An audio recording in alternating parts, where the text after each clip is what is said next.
ጤና ይስጥልን ውዶቻችን እንዴት ናችሁ? እድሜና ጤና ይስጥልን። ሰላም ብለናል። በያላችሁበት ዝግጅታችንን ስለምትታደሙ እናመሰግናለን። ይህ ርዕዮት ሚዲያ ነው። ርዕዮት ሚዲያን በኢትዮጵያዊነትና የኢትዮጵያ ፖለቲካ፣ ኢኮኖሚ፣ ማህበራዊ፣ ፍልስፍናዊ፣ ታሪካዊና ሌሎች ኢትዮጵያንና ኢትዮጵያዊነትን የተመለከቱ በርካታ ቁም ነገሮች የምንለዋወጥበት መድረክ ነው። አብራችሁን እንድትሆኑ በአክብሮት እንጠይቃለን። እንዴት ናችሁ? በዛሬ ዝግጅታችን በርዕሱ ላይ እንደምትመለከቱት የዶክተር ብርሃኑ ነጋ ፖለቲካ ስክነት ወይስ ስግደት የሚል ርዕስ ሰጥተነዋል። ይህንን ርዕስ የሰጠንበት ምክንያት አለ። ከዚህም ላይ በስፋት እንነጋገራለን ዛሬ። የዚህ ውይይት የዚህ አቅርቦት መነሻ መጀመሪያ ከዚህ ከሲልቨር ስፕሪንግ ስቱዲዮ የማቀርብላችሁ ቴዎድሮስ ጸጋይ ነኝ። የዚህ የዛሬው አቅርቦት መነሻ በሴፕቴምበር 5 2020 ዶክተር ብርሃኑ ነጋ በዙም ላይ ለኢዜማ አባላትና ደጋፊዎች እንዲሁም በውጭ ለሚኖሩ የዲያስፖራ ማህበረሰብ አባላት ያስተላለፉት መልእክት ያቀረቡት አቅርቦትና የሁኔታ ግምገማ የሁኔታ መልከታ እንዲሁም ለጥያቄዎች የተሰጡ መልሶች ናቸው። በጥያቄዎች ላይ የተነሱ ጥሩ ነጥቦች ነበሩ፣ ግን የተለያዩ ጥያቄዎች ተድበስብሰዋል። እንደሚፈለገው ተገቢ ክብደት ተሰጥቷቸው ተመልሰዋል ማለት ያስቸግራል። ግን ዞሮ የፓርቲውን አቋም ወይም ደግሞ አሁን በተለይ ልናተኩር እንደምንፈልገው በተለይ ፕሮፌሰር ብርሃኑ ነጋ የሚያስቡበትን ቅኝት እና የሚያስቡበትን መስመር ያሳዩ ምላሾችን ሰጥተዋል ማለት ነው እና ያንን ተመልክተናል። ስለዚህ በአመዛኙ የምናተኩረው መጀመሪያ ወደ አንድ ሰዓት ከ3 ደቂቃ ገደማ ወስደው ካቀረቧቸው ሀሳቦች በዚህ ርዕዮት በሚዲያ ላይ ከቀደሙ ሀሳቦቻችን ጋር ግንኙነት ያላቸው በኢትዮጵያ ፖለቲካ ውስጥ በተለይ ደግሞ በኢትዮጵያ የተቃውሞ ፖለቲካ ውስጥ የመብት ትግል ውስጥ የነጻነት ትግል ውስጥ ፋይዳ ያላቸው ያልናቸውን ነጥቦች አንስተን ለመነጋገር አስበናል። የምናቀርበው ጥያቄ ይህ በኢዜማ በአጠቃላይ በተለይ ደግሞ በፕሮፌሰር ብርሃኑ ነጋ እየተሰራ ነው የተባለው ፖለቲካ ስክነት ነው ወይስ ስግደት የሚለውን ቁም ነገር መመርመር ነው። ይሄ እንግዲህ ዛሬ እኔ የማስበው በዚህ በሀሳብ ዝግጅታችን ብዙ ጊዜ እንደምናደርገው የኔ የምለውን ሀሳብ ለማስረዳት ምክንያቶችን 1 2 3 4 5 ብዬ ቆጥሬ በማስረጃ አስደግፌ እና የምታውቋቸውን ሀቆች አጣቅሼ ያለኝን ፐርስፔክቲቭስ ወይም መልከታዎች አንድ ላይ አድርጌ ክርክሬን ለእናንተ የማቀርብበትና ፍርዱ ደግሞ በእናንተ ዘንድ ይሆናል። ዳኝነቱን እናንተ ትሰጣላችሁ። ግን እኔ የራሴን የምለውን ዳኝነትና ድምዳሜ ደግሞ የማሻገርበት ዝግጅት ነው። ስለዚህ ሁሌ እንደምለው እናንተን የምመለከታችሁ እንደ ጁሪ ነው፣ እንደ በጉዳይ ላይ ለመወሰን እንደተቀመጣችሁና አንድን ጉዳይ ለማስረዳት እንደሚፈልግ ወይ ዲፌንስ አተርኒ ወይ ጠበቃ ወይም ደግሞ ፕሮሲኪዩተር በመንግስት በኩል ነው የሚከራከር ሊሆን ይችላል። ግን ብቻ ፕሮሲኪዩት ማድረግ በአጠቃላይ ለነገሩ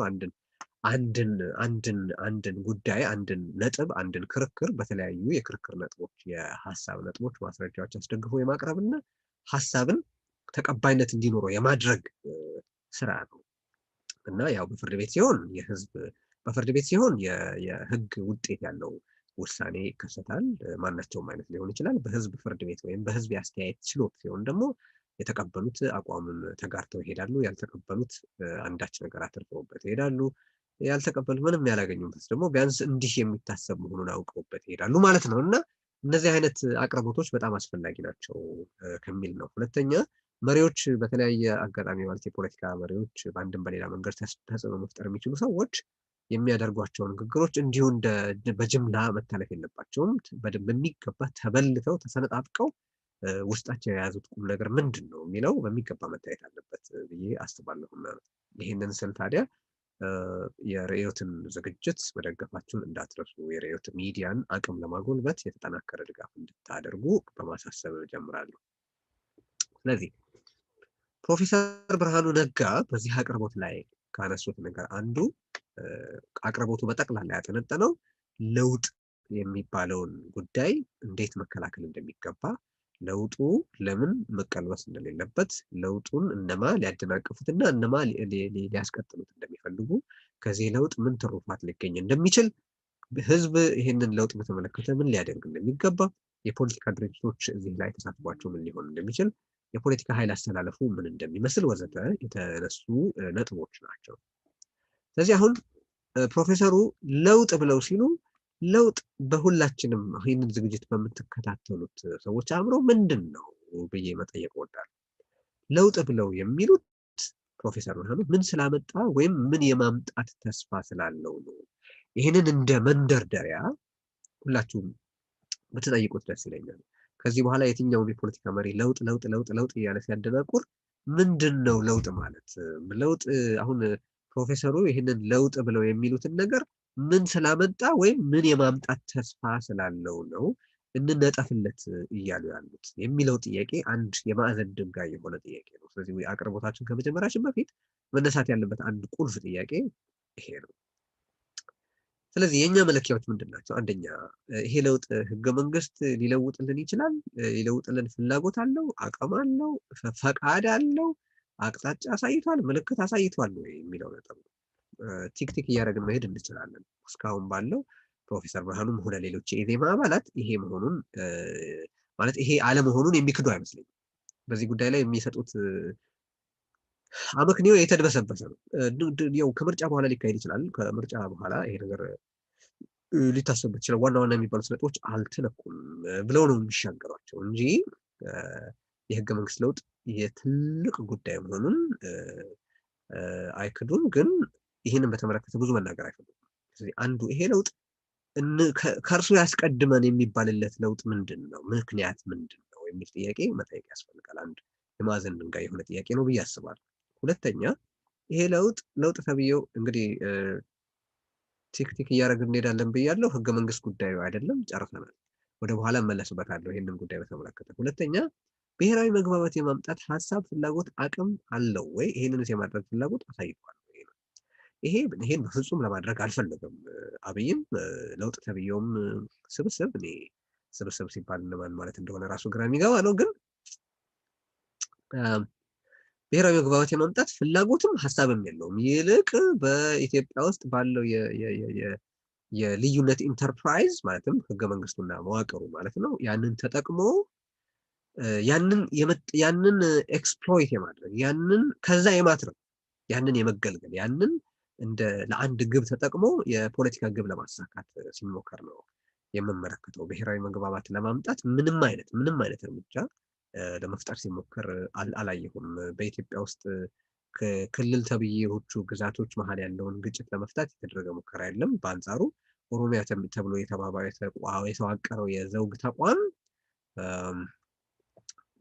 አሁን አገኘሁት በሚለው ስልጣን አማካኝነት ተጠቅሞ አዲስ አበባን ለመሰልቀጥ፣ ድሬዳዋን ለመሰልቀጥ፣ ሐረርን ለመሰልቀጥ፣ ሞያሌን ለመሰልቀጥ፣ ወሎን ለመሰልቀጥ እንቅስቃሴ እያደረገው ወይም ፍላጎት ያለው መሆኑን በግልጽ ማየት ይቻል ይመስለኛል። እና ይሄ ሌላው ከጨዋታ መውጣት ያለበት ማለት ከውይይታችን ላይ መልሰ ነው መውጣት ያለብን አንድ ነገር ይሄ ነው። ብሔራዊ መግባባት የሚባል ነገር የዚህ ለውጥ ተብዬ እንቅስቃሴ ሀሳብም ፈቃድም ፍላጎትም አይደለም። ያንን የማድረግ ፍላጎት የለም። ጠቅላይ ሚኒስትሩም ሲሉ የተሰማው እኔ ያሻግራችኋለሁ የሚል ነው። ሌላው አብሮ መነሳት ያለበት ጥያቄ የሽግግር ይሄ ኃይል ሀገሪቱን ማሻገር ይፈልጋል። በሀገሪቱ ያሉትን ፍላጎቶች ወደ ጠረጴዛ አምጥቶ አነጋግሮ አደራድሮ ወደ ቀጣዩ ምዕራፍ ሁሉም አካታች የሆነ ስርዓት ፈጥሮ መሻገር ይፈልጋሉ ብንል በጭራሽ ነው መልሳችን፣ በጭራሽ። ያንን ለማድረግ የሞከሩ ሀሳብ ያቀረቡ ሰዎችን ምን እያደረገ እንደሆነ እንመለስበታለን። ሰላምና ደህንነት ማምጣት ይችላል፣ ይፈልጋል፣ ይመኛል ወይ ካልን በፍጹም ነው የኔ መልስ። ሰላምና ደህንነት አሁን ባለው አገሪቱ ውስጥ ያለችበት ሁኔታ ስንመለከት ያንን የማድረግ ፈቃድም ፍላጎትም እንደሌለው እንዲያውም አንዳንድ ቦታ የሂሮ ኮምፕሌክስ የሚሉት ነገር አለ። ልክ እኔ ሄጄ አደንኳቸው እኔ እንዲያረኳቸው ብሎ ለራስ የስነ ልቦና ችግር የሚሰጥ ሕክምና አለ። በሌላ በኩል ደግሞ ይሄ ቀውስ ተፈጥሮ ቀውሱን በመፍጠር ወይም ቀውሱ መፈጠሩን አይቶ ዝም በማለት ይሄ ቀውስ የሚቀጥለው እኔ ከሌለሁ ነው፣ አሁንም ቢሆን ይሄ የደረሰው ጉዳት አሁን ባለበት ደረጃ ሊቆም የሚችለው በእኔ መኖር ምክንያት ነው የሚል ቀውስን ለፖለቲካ ከረንሲ የመመንዘር አይነት ፍላጎት ያለው አገዛዝ መሆኑን ነው የተመለከተው። ተቋማት ግንባታ እያካሄደ ነው ወይ? የኢኮኖሚ ፖሊሲ ቀርጾ እንደው በዚህ ወቅት ኢትዮጵያውያን ከችግር የሚወጡበትን መንገድ እየተከተለ ነው ወይ? የብሔር ፖለቲካን የመተው አዝማሚያ አሳይቷል ወይ? እንደ ተራበ ጅብ ዘረኝነትንና ተረኝነትን ከማስፈን ተቆጥቧል ወይ? ዘረኝነትን ተጠይፏል ወይ? ተረኝነትን ተጠይፏል ወይ? የሚሉ ጥያቄዎችን መጠየቅ ይሄ ለውጥ የሚባለው ነገር በእርግጥ ለውጥ ነው ወይ የሚል ጥያቄ እንድንጠይቅ ምክንያት ይሆናል። ይህንን ማነሳበት ምክንያት አለ። ይህንን በኋላ ፕሮፌሰሩ ለውጥ ፈላጊና ለውጥ የማይፈልጉ ብለው ሲከፍሏቸው ያሉትን ያስቀመጡትን መስመር በግልጽ ለማሳየት ይረዳናል ብዬ ስለማሰብ ነው። ሁለተኛ ነጥብ ኢትዮጵያ እጅግ አሳሳቢ ችግር ውስጥ መሆኗ ይጠቀሳል። ፕሮፌሰር ብርሃኑ ምናልባት ከኔ ጋር የሚስማሙበት አንድ ነጥብ ቢኖር ይሄ ነው። ኢትዮጵያ እጅግ አሳሳቢ እና በጣም መጥፎ ሁኔታ ላይ ኤክስትራኦርዲነሪ የሆነ ሁኔታ ላይ ትገኛለች። አንደር ኖርማል ኖርማል ኮርስ ኦፍ ቲንግስ አይደለም ያለችው። በተለምዶአዊ የፖለቲካ ትግል ተደርጎ ስልጣን ወስዶ ማካሄድ የሚቻልበት ሁኔታ ላይ አይደለችም የሚል ሀሳብ ያነሳሉ። በጣም የሚያስገርመው ግን ይሄንን በጣም አሳሳቢና የከፋ ችግር ውስጥ ነች ያለችው ካሉ በኋላ ግን የሚጠይቁት ደግሞ የመፍትሄ እጅግ አዝጋሚ በጣም በጣም በጣም በጣም በጣም ኢንክሪመንታል መኖሩን ለማየት በቃ ማይክሮስኮፕ መጠቀም የሚጠይቅ የሚደረጉት ለውጥ ተብዬ ነገሮች ካሉ ከመድቀቃቸው የተነሳ የኢዜማን ማይክሮስኮፕ ይሄ ጥቃቅን የሆኑትን ነገሮች ተራራ አሳክሎ የሚያሳይን የማይክሮስኮፕ መጠቀም የሚጠይቅ ሁኔታ ነው ያለው እና ለዚህ በጣም አጣዳፊ የኢትዮጵያ ሁኔታ በጣም አስቸጋሪ አንድ ሁኔታ አጣዳፊ ችግር ከገጠመው መደረግ ያለበትን የሚገባኝ አካታች ፈጣንና ስር ነቀል የሆነ ለውጥ ማድረግ ነው። ምክንያቱም ችግሩ አገር የሚያፈርስ ነው፣ በጣም የተለየ ሁኔታ ነው ብለን ካመንን ለችግሩ ተመጣጣኝ የሆነ አሁን አገሪቱ እየሄደች ያለችበትን የመጥፋት አደጋ ኮምፕሊትሊ ሪቨርስ የሚያደርገው ይቅርታ ሙሉ በሙሉ አቅጣጫ የሚያስቀይርና ወደ በጎ ጎዳና የሚመልስ ከፍተኛ ግፊት ያለው ራሱን በከፍተኛ ጉልበት የሚገልጥ ነው። ጉልበት ስል ይሄ በአረር በአፈሙዝ በምን የሚገለጥ አይደለም እያልኩ ያለሁት፣ ግን እሱንም ደግሞ ከጨዋታ ውጪ ነው ማለት አይደለም። ይሄ ጥቅም ላይ የማይውል ነው እያልኩም አይደለም፣ ለትክክለኛ ዓላማ እስከዋለ ድረስ። ግን ዋነኛው ነገር ግን እሱ አይደለም። የለውጡ ጉልበት የሚመነጨው ከያዘው ሀሳብና ሊደርስ ከሚፈልግበት ግብ አኳያ ነው። ሊደርስ የሚፈልግበት ግብ ይሄ ለውጥ ተብዬ ነገር ምንም የሚታወቅ ነገር የለም። ምንም ግብ ካለው ግን አንድ ማድረግ የሚፈልገው ነገር እንዳለ ግን እናውቃለን። ሊደርስ ማለት በዚህ ግቡ አይታወቅም ስል ዲሞክራሲና አገር ማሸጋገርን በተመለከተ ማድረግ የሚፈልገው ነገር በዛ መስመር ከታየ ምንም አይደለም። ይልቅስ አገዛዙ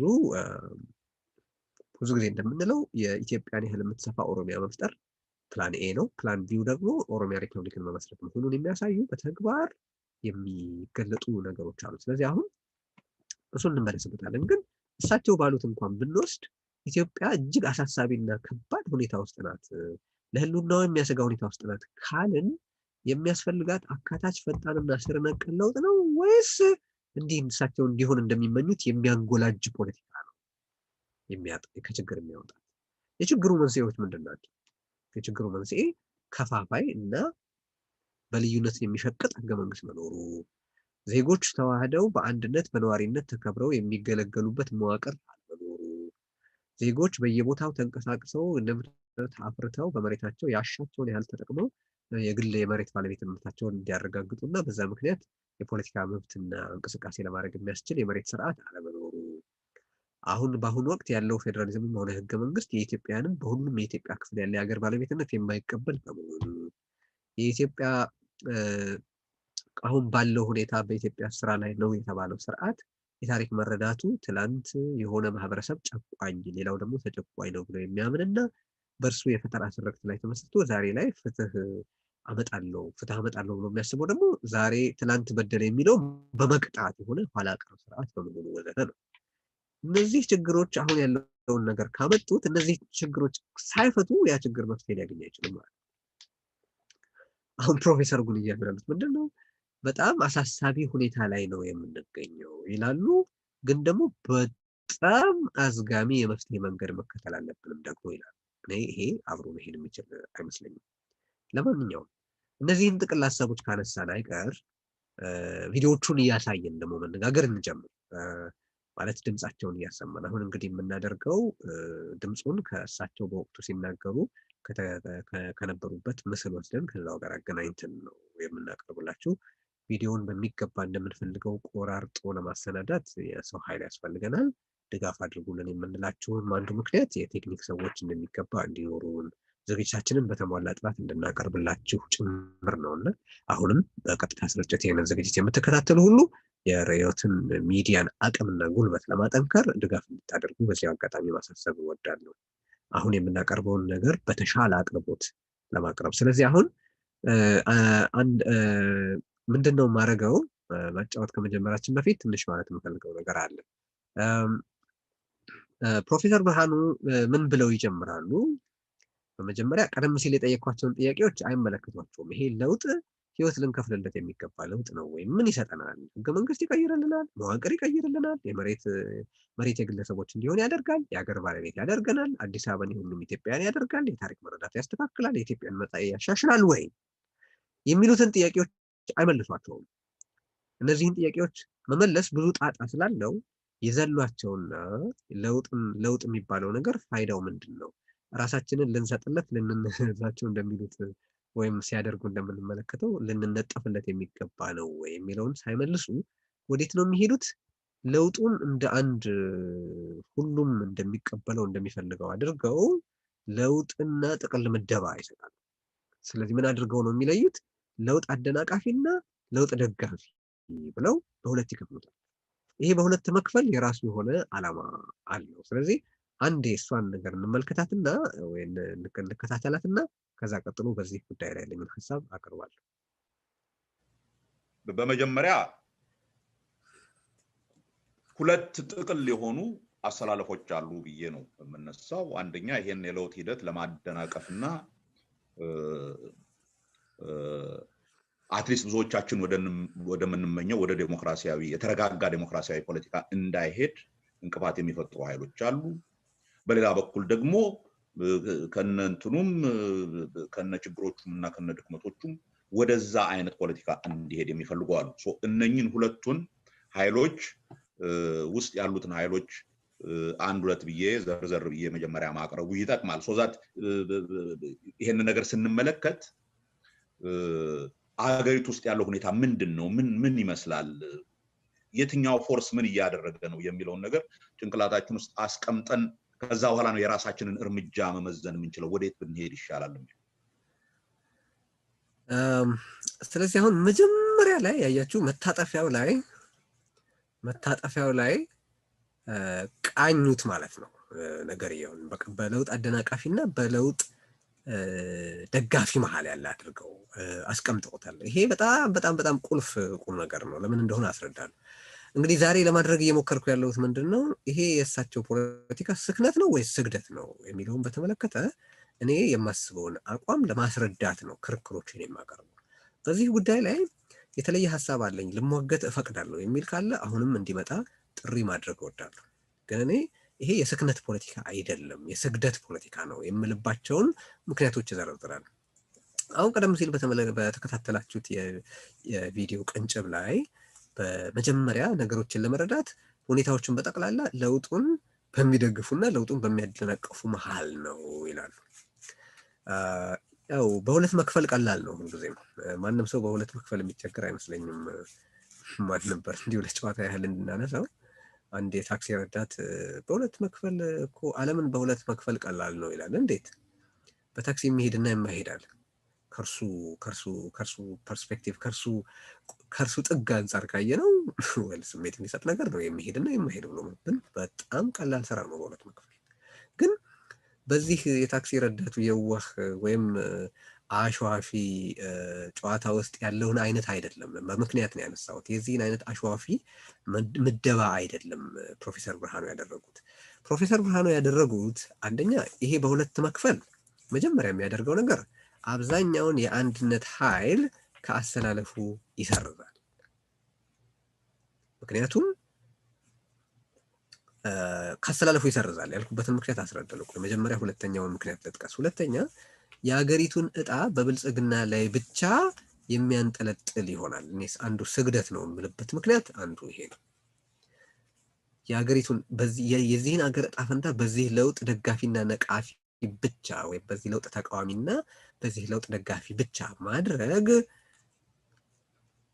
አንደኛ እንዳልኩት የአንድነት ኃይሉን ሙሉ በሙሉ ከዚህ አሰላለፍ ያወጣል። ሁለተኛ ብልጽግና የዚህች ሀገር ብቸኛው መድህን የሆነ አድርጎ የሀገሪቱን ዕጣ ፍጹም ከብልጽግና መኖር አለመኖር ጋር ያስተሳስራል። ሶስተኛ ሌላውን የአንድነት ኃይል ከነ ህወሓት ጋር ለመጀመል ያመቻል። በኋላ የሚያደርጉት እሱ ስለሆነ ማለት ለምን ነው ይሄንን የምለው? በዚህ ለውጥ ውስጥ እሳቸው እንደጠቀሱት ሌላ ሶስት እሳቸው ሊጠቅሱት ያልፈለጉትና በኋላ ደግሞ ከህወሓትና ከነኦነግ ጋር አብረው ሰፍተው ሊጀምሉት ሊመድቡት ሊፈርጁት የፈለጉት ኃይል በእነዚህ በለውጥ አደናቃፊና በለውጥ ደጋፊ ተብዬ ውስጥ ሊካተት ይችላል። አሁን እሳቸው ያነሷቸው መጀመሪያ ህወሓት አለ አሉ። የለውጥ አደናቃፊ ነው። ትክክል። የዛ ለውጥ አዲስ አበባ ያለው ለውጥ ተብዬ ነገር አደናቃፊ ነው ህወሓት። ሁለተኛ በብልጽግና ውስጥ ያሉ የየራሱ በብልጽግናና በሌላ ቦታዎች ያሉ ይሄ ለውጥ ችግር የፈጠረባቸው የሚሏቸው ኃይሎች አሉ፣ በብልጽግና ውስጥ የተሰገሰጉ እና በዙሪያው ያሉ ይህን ለውጥ ማሰናከል የሚፈልጉ ሰዎች አሉ ብለዋል። እነሱም በዛው ለውጥ ተብዬ አዲስ አበባ እየተካሄደ ነው በተባለ ለውጥ መሰረት ሊጠቀሱ የሚችሉ ናቸው። ግን እነዚህን ኃይሎች የጋራ የሚያደርጋቸው ነገር አለ። ከብልጽግና ጋር ከሚያደናቅፉት ለውጥ መሪ ነኝ ከሚለው ኃይል ጋር ያላቸው ችግር የስልጣን ችግር ብቻ ነው። ህወሓትም ከብልጽግና ጋር ያለው ችግር የርዕዮተ ዓለም ወይ አስተሳሰብ አይደለም። በብልጽግና ውስጥ የተሰገሰጉትም ሰዎች ከብልጽግና ጋር ያላቸው ችግር የስልጣን ነው። ሌላ ምንም ብልጽግና ቀጥሎ ለማነሳቸው ሶስተኛውና ፕሮፌሰር ብርሃኑ ሊጠቅሱት ላልፈለጉት ኃይል አጀንዳ በፍጹም ግድ የላቸውም ብቻ ሳይሆን ሊዋጉት አንድ ላይ የሚያብሩ ናቸው። ብልጽግናም ሆነ ህወሓት አሃዳዊ የሚሉትን ኃይል በተመለከተ ያላቸው መረዳት ህገ መንግስትን በተመለከተ፣ መሬትን በተመለከተ፣ ፌዴራሊዝምን በተመለከተ ፌዴራሊዝም ወይም ፌዘራሊዝም ፌዝ ነው ለማለት ፌዘራሊዝም ሲባል ሰምቻለሁ። ይሄ ፌዘራሊዝምን በተመለከተ፣ ህገ መንግስቱን በተመለከተ፣ መሬትን በተመለከተ፣ አዲስ አበባን በተመለከተ፣ የሀገር ባለቤትነትን በተመለከተ፣ የታሪክ መረዳትን በተመለከተ ያላቸው አቋም አንድና ያው ነው። ስለዚህ ከነዚህ ቀደም ሲል ከጠቀሷቸው አንደኛና ሁለተኛ የለውጥ አደናቃፊ ብለው የጠቀሳቸው ኃይሎች ጋር ብልጽግና ያለው ልዩነት የስልጣን ነው። ፕሮፌሰሩ እንደዛ አድርገው ሊመለከቱት አልፈለጉም። እሱን ወደ ኋላ እመለስበታለሁ። ግን በዚህ የለውጥ አደናቃፊና የለውጥ አስቀጣይ ብለው ባሉት ቡድን ውስጥ ያለ እንዲህ ያለ መክፈል ያሰላለፍ ኃይሉን ሙሉ በሙሉ የአንድነት ኃይሉን ከፖለቲካ አሰላለፍ ያወጣል ያልኩበት ምክንያት የአንድነት ኃይሉ አጀንዳዎች ትላንትና የነበረውም ዛሬ ያለውም ልዩነት የለውም። ያው ኢህአዴግ፣ ያው ብልጽግና፣ ያው ህወሓት፣ ያው ኦዴፓ፣ ያው ኦህዴድ፣ ያው ብልጽግና ነው እየተካሄደ ያለው። ኢትዮጵያ የሚያስፈልጋት መሰረታዊ የሆነ የመዋቅር የህገ መንግስት እና የፖለቲካ የአስተዳደር ለውጥ ነው ብሎ የሚያምን ኃይል አለ። ፕሮፌሰሩ አንድ ብሎክ ሊሰጡት አልፈለጉም። ለትንተናቸው አይመችም። ትላንትና ነበርኩበት ይሉት የነበረ ዛሬ ግን ሊያውቁት ያልፈቀዱትን ኃይል በለውጥ አደናቃፊነት ለመመደብ መጀመሪያ ውይይቱ ይሄ ለውጥ መደናቀፍ አለበት የለበትም የሚለውን ውይይት ሳያነሱ ወይም ይሄ ለውጥ ሊደገፍ ይገባል ወይስ አይገባም የሚለውን ውይይት ሳያነሱ ፖለቲካውን በጠቅላላ በለውጥ ደጋፊና በለውጥ አስቀጣይና በለውጥ ቀልባሽ መመደብ ነው። ይሄ በምክንያት የተደረገ ነው። ቀጥሎ የሚቀርቡት ሀሳቦች በሙሉ ከዚህ የመጀመሪያ የተሳሳተ መታጠፊያ የሚመነጩ ናቸው። ስለዚህ ይሄንን በማድረጋቸው ምክንያት ቀደም ሲል እንደጠቀስኩት አንዴ እንደገና ለመመለስ ያክል በዚህ ጉዳይ ይሄንን ነገሮችን ሁሉ በዚህ ለውጥ ተብዬ ለውጥ ያይደለ ለውጥ ዙሪያ መክፈላቸው አንደኛ ትላንት እሳቸው ነበርኩበት የሚሉትና አሁን የለሁበትም የሚሉትን የመሰረታዊ ለውጥ ጠያቂው ሰፊውን የአንድነት ፈላጊ ህዝብ ፍላጎት ይሰርዛል ካስተላለፉ። ሁለተኛ የሀገሪቱን እጣ ፈንታ በብልጽግናና በብልጽግና ላይ ብቻ ያንጠለጥላል። ሶስተኛ ሌላውን የአንድነት ኃይል ከህወሓትና ከኦነግ ጋር ጀምሎ ጽንፈኛ ብሎ ለመፈረጅ ይመቻል። ስለዚህ ያንን ካደረጉ በኋላ ቀደም ሲል ባልኳችሁ መጀመሪያ ላይ በሰሩት ባበጁት መታጠፊያ ምክንያት ለውጥ ደጋፊና ለውጥ ቀልባሽ ብለው በመሰረቱት ምክንያት ይሄ በመሰረቱ የመሰረታዊ የህገ መንግስትና መዋቅር ለውጥ የሚሻውን እጅግ ብዙ ኢትዮጵያዊ ዳር ካስያዙ በኋላ በትክክል የዛ ውጤት የሆነውን ብየና ያደርጋሉ። ስለዚህ አንደኛ የዚህ ለውጥ አደናቃፊ ህወሓት ነው። ሁለተኛ በብልጽግናና በሌሎች የመንግስት መዋቅር ውስጥ በብልጽግና ውስጥ የተሰገሰጉና በዛ አካባቢ ያሉ ሌሎች አደናቃፊ ኃይሎች ናቸው። ከህወሓት ተልእኮ ሊሰጣቸው ይችላል። ሙሉ በሙሉ ግን የህወሓት ተላላኪ ናቸው ማለት ደግሞ አይቻልም የሚል ሀሳብ ያነሳሉ። ከዛ በኋላ ይሄ የለውጥ ቀልባሽና የለውጥ አስቀጣይ ክፍፍል የመጣበትን አንድ መሰረታዊ ምክንያት የሚጠቅሱባትን ክፍል ማሳየት ፈልጋለሁ። ዜና እስቲ ይሄንን ተመልከቱና ልክ ቀደም እንዳስቀመጥኩት የለውጥ ቀልባሽና የለውጥ አስቀጣይ ክፍፍሉ ሌላውን የአንድነት ኃይል ፕሮፌሰር ብርሃኑ ከህወሓትና ከኦነግ ጋር እንዲጀምሉት እንዴት እንደረዳቸው እንመለከታለን ማለት ነው። ስለዚህ እሱን ወደ ማደናቀፍ እንደገና እንመልሰው የሚንቀሳቀሱ ኃይሎች ሶስተኛው ይሄንን ለውጥ ለማደናቀፍ የሚንቀሳቀሱ ኃይሎች የምላቸው ይሄ የለውጡ አዝጋሚነት ወይም እነሱ በሚፈልጉት መጠንና ፍጥነት አልሄደም ብለው የሚያስቡ ኃይሎች መንግስት እንዳይረጋጋ በተለይ በአብዛኛው በፕሮፓጋንዳ ከፍተኛ እንቅስቃሴ የሚያደርጉ ኃይሎች ናቸው። ምንም እንኳን ከላይ ከተጠቀሱት እነዚህ ሁለቱ ኃይሎች ጋር በአመለካከትና ሀገሪቱ እንድትሆን በሚፈልጉት ላይ ከፍተኛ ልዩነት ያለ ቢሆንም በተግባር ግን እነኚህም ኃይሎች የሚያደርጉት እነኛን በመጀመሪያው ሁለት እንትን የጠቀስኳቸውን ኃይሎች የሚያጠናክር ለነሱ ድንጋይ የሚያቀብል ስራ ነው። ሌላው እነኚህ ኃይሎች ደግሞ በዚህ በለውጡ ሂደት ላይ የሚፈጥሩት ትልቁ እንትን ማህበረሰቡን ፍጹም ውዥንብር ውስጥ መክተታቸው።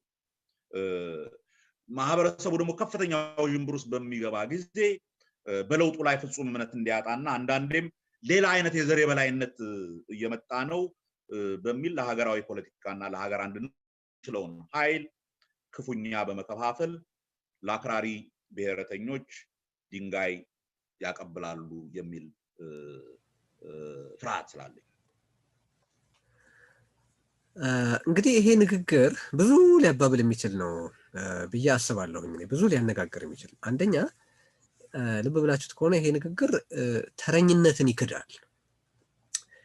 ተረኝነትን ይክዳል ማለት ልክ የሌላ ዘር የበላይነት የመጣ ይመስል የሚል አረጋል ለዚህ ሲናገሩ እንደሰማችሁትና ተረኝነት መኖሩን በደንብ አድርጎ ይክዳል። ቢያንስ ለዛ ይሄ በኋላ የለውጥ ኃይል በአብይና በዙሪያው አሉ የሚሏቸው የተወሰኑ ስብስቦች የሚሏቸው ኃይላት ለዚህ ተጠያቂ አለመሆናቸውን እና በዚህ በኩል ደግሞ እንግዲህ ያው እዚህ ውስጥ እንደሚመስለኝ በዚህ በሬዲዮት በ360 በሌሎችም የሚነሱ ጠንካራ ትችቶች በመንግስት ላይ የሚቀርቡ ጠንካራ ትችቶችን ለአክራሪዎቹ ድንጋይ የማቀበል ስራ ብለው ይገልጹታል። ይሄንን የምንልበት ወቅት ምን አይነት ወቅት ነው ብሎ መጠየቅ ያስፈልጋል። ይሄንን የምንልበት ወቅት በሌላ በማንም አይደለም። ይሄንን የምንልበት ወቅት አቶ ሽመልስ አብዲሳ ምን ያህል ዝርዝር የሆነ አዲስ አበባን የማፍረስ አዲስ አበባን አይረቤ የማድረግ አማራንና አማርኛን ቁልቁል የመስደድ ሌሎችን የፖለቲካ ኃይሎችና ብሔረሰቦችን በቁማርነት ተጠቅሞ ስለመብላትና የራስ መጠቀሚያ ስለማድረግ የፌደራል መንግስት ቋንቋን የማብዛት ዓላማ ምን እንደሆነ በገለጹበት ወቅት ነው። ይሄንን የምንነጋገረው የዲሞግራፊ ለውጥ የማምጣት ሙከራ እየተደረገ ለመሆኑ ፈጽሞ ወደ ፕሩቭን ፋክትነት በተቀየረበት ወቅት ይሄ በአቶ ለማ መገርሳ በአቶ አዲሱ አረጋ በታከለ ኡማ በአብይ አህመድ እና በሌሎች ቅንጅት አዲስ አበባ ውስጥ የዲሞግራፊ ለውጥ ለማምጣት የተደረገው ጥረት በማያወላዳ ማስረጃ በተረጋገጠበት በዚህ ወቅት ነው። ይሄንን የሚሉት በምን ወቅት ነው? በዚህ ባለፉት 2 ዓመታት ውስጥ አንዱ ከሆኑት ነገሮች አዲስ አበባን የኦሮሞ ባለቤትነት ለማረጋገጥ እንሰራለን ብሎ በይፋ መግለጫ ያወጣ ፓርቲ መሆኑን በመርሳት ነው። ይህንን የምናደርግበት ወቅት ይህንን የምንነጋገርበት ወቅት በተለያዩ ከተሞች ላይ ሌሎች ብሔሮችን በማጥቃት የከንቲባ ስልጣኑን ሌሎች ብሔሮችን በማጥቃት የኔ ለምትለው ብሔር ጥቅም በመስራት የምትታወቀው አጋዘች አበቤ ወይም አዳነች አበቤ ወደ አዲስ አበባ ምክትል ከንቲባነት የመጣችበት ወቅት ላይ ነው ይህንን የምንነጋገረው በራሱ በኢዜማ መግለጫ 96,000 ኮንዶሚኒየሞች ለማይመለከታቸው ሰዎች ብሔር ተኮር የሆነ የቤት እደላና የመንግስት ደጋፊ ሊሆኑ ይችላሉ ወይም ናቸው ተብሎ ለታሰቡ በጥቅም ግንኙነት ላላቸው ሰዎች በተሰጠበት ወቅት ነው። ይህንን የምንነጋገረው ለ5 ክፍለ ከተሞች በርካታ የመሬት ወረራ መፈጸሙን በራሱ በኢዜማ በተገለጸበት ወቅት ነው። በነገራችን ላይ በዚህ ንግግር አንዱ ፕሮፌሰር ብርሃኑ ነጋ የሚያደርጉት ነገር ያንን መግለጫ ዲስኦን የማድረግ ነው። ልክ እንደ ጩኸት አስከተለ እና ከዚህ በኋላ እንዲህ አይነት አቅጣጫ አንከተልም ይላሉ በአንድ ውይይታቸው ላይ እና ብዙ በመጣው ተቃውሞ አለመደሰታቸውን እንመለከታለን እዛ ላይ። ይህንን የምንነጋገርበት ወቅት በአዲስ አበባ ላይ የገዳ ትምህርት ስርዓትን ለመጫን ሙከራ ማነው እርምጃ እየተወሰደ ያለበት ጊዜ ላይ ነው። ይህንን የምንነጋገረው በኢትዮጵያ ውስጥ የዘር ጭፍጨፋ ተፈጽሞ ያንን የዘር ጭፍጨፋ ለመከላከል እርምጃ ባልወሰደና የዘር ጭፍጨፋ ከተፈጸመም በኋላ የዛ ሰለባ የሆኑትን ሰዎች ለመርዳት ምንም እያደረገ ያልሆነ አስተዳደር ባለበት ጊዜ ነው። ይህንን የምንነጋገረው የኢትዮጵያዊነት ፖለቲካ መሪዎች በግፍ እየታሰሩ እየተንገላቱ ባለበት ወቅት ነው። ይህንን የማነሳው በጣም ድባቡን መመልከት ያስፈልጋል ብዬ ስለማስብ ይሄ ሁሉ ባለበት ሁኔታ ነው እንግዲህ አሁን በዚህ በኩል የሚቀርበውን ትችት ልክ ሌላ ዘር የበላይነት እንዳለ ለማስመሰል ነው ይሄ እየተሰራ ያለው እየተባለ ያለው። እስቲ መልሰን እንየው ቪዲዮን ወይም መልሰን ድምፁን እንስማው ዜና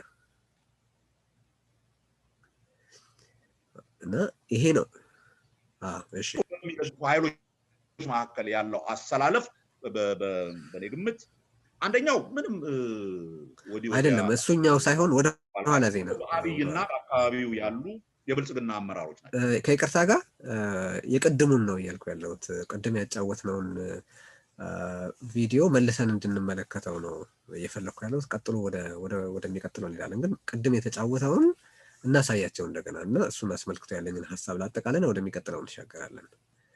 እና ይሄ አሁን ቀደም ሲል ያሳየኋችሁ ነጥቦች ማለት እኔ ያቀረብኳቸውን ነጥቦች የዘረዘርኳቸውን እውነታዎች እነዚህ አሁን የማይስተባበሉ እውነታዎች ናቸው የጠቀስኳቸው ነገሮች ሁሉ እና እንዲህ ባለበት ሁኔታ ሌሎች የሚያቀርቡትን ትችት በዚህ በሬዮትም ሆነ በሌሎች መገናኛ ብዙሃን የሚቀርቡትን ትችቶች ለዘውግ ፖለቲከኞቹ ድንጋይ የማቀበል ተደርጎ ተቆጥሯል። ለማደናቀፍ ወደኋላ ሶስተኛው ይሄን ለውጥ ለማደናቀፍ የሚንቀሳቀሱ ኃይሎች የምላቸው ይሄ የለውጡ አዝጋሚነት ወይም እነሱ በሚፈልጉት መጠንና ፍጥነት አልሄደም ብለው የሚያስቡ ኃይሎች መንግስት እንዳይረጋጋ በተለይ በአብዛኛው በፕሮፓጋንዳ ከፍተኛ እንቅስቃሴ የሚያደርጉ ኃይሎች ናቸው። ምንም እንኳን ከላይ ከተጠቀሱት እነዚህ ሁለቱ ኃይሎች ጋር በአመለካከትና ሀገሪቱ እንድትሆን በሚፈልጉት ላይ ከፍተኛ ልዩነት ያለ ቢሆንም በተግባር ግን እነኚህም ኃይሎች የሚያደርጉት እነኛን በመጀመሪያ ሁለት እንትን የጠቀስኳቸውን ኃይሎች የሚያጠናክር ለነሱ ድንጋይ የሚያቀብል ስራ ነው። ሌላው እነኚህ ኃይሎች ደግሞ በዚህ በለውጡ ሂደት ላይ የሚፈጥሩት ትልቁ እንትን ማህበረሰቡን ፍጹም ውዥንብር ውስጥ መክተታቸው ማህበረሰቡ ደግሞ ከፍተኛ ውዥንብር ውስጥ በሚገባ ጊዜ በለውጡ ላይ ፍጹም እምነት እንዲያጣና አንዳንዴም ሌላ አይነት የዘር የበላይነት እየመጣ ነው በሚል ለሀገራዊ ፖለቲካና ለሀገር አንድነት ሊቆም የሚችለውን ኃይል ክፉኛ በመከፋፈል ለአክራሪ ብሔረተኞች ድንጋይ ያቀብላሉ የሚል ፍርሃት ስላለኝ እንግዲህ ይሄ ንግግር እንዳልኩት አንደኛ ተረኝነት መኖሩን ይክዳል። ምክንያቱም ዘረኝነት ያለ ያስመስላል። ልክ የሌላ ዘር ባለቤትና የሌላ ዘር የበላይነት እየተተካ እንደሆነ እንዲታሰብ ያደርጋል ይላሉ እና ይሄ ያው የሚባለው ነገር እውነት እንዳይደለ እንደሚያስቡ ያስረዳናል ብዬ አስባለሁኝ። ከእውነቱ ጎን እንደመቆም መካድ እንደመረጡ ማለት ነው ያስመለክተናል። አንድ ሁለተኛ የዚህ ንግግር አስገራሚነት ብልጽግናን ከማናቸውም አይነት አንደኛ ብልጽግናን ሁለተኛ መንግስትን በዛ ደግሞ አብይ አህመድን ከማናቸውም አይነት ተጠያቂነት የሚያነጻ ተግባር ሆኖ ይገኛል። ሁለተኛው እሱ ነው። ሶስተኛው ሰለባን ይወነጅላል ይሄ። ምክንያቱም ሰዎች በደል ደርሶባቸው ፍትህ አጥተው ተፈናቅለው ተበድለው ተገፍተው ሲጮሁ ለውጥ አደናቃፊዎች እንደሆኑ እንዲታሰብ። ምክንያቱም ሚዲያው ከየትም አይደለም የሚያመጣው።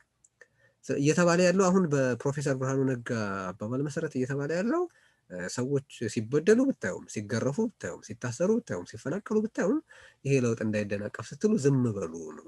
እነዚህን ምስኪንና ሰላማዊ ሰዎች መጠበቅ ያልቻለ ለውጥ ማንን ሊበጅ ነው ጥበቃ የሚደረግለት ነው? ስለዚህ አሁን አንድ መልእክት ግን ማሻገር ፈልጋለሁ እዚህ ላይ። ይሄ የዜጎችን ሰላምና ደህንነት የማስጠበቅ ኃላፊነቱን ባለመወጣትም ሆነ ሰላማቸውን በመንሳት ዋና ተሳታፊ የሆነውን አገዛዝ ለመደገፍ ሲባል ዜጎች መሰረታዊ ሰብአዊ ፖለቲካዊና ዲሞክራሲያዊ መብቶቻቸውን እንዲያጡ የመፍረድ ፍርደ ገምድል አድርጌ ነው የምመለከተው። ግን አንድ ልነግሮት የምፈልገው ነገር አለ ፕሮፌሰር ብርሃኑ። በዚህ ወቅት በመንግስት ላይ ትችት የሚያቀርቡ ሰዎችን ለአክራሪ ብሔረተኞች ድንጋይ የሚያቀብሉ ናቸው ብለዋል በሚዲያ የምንሰራቸውን ስራዎች።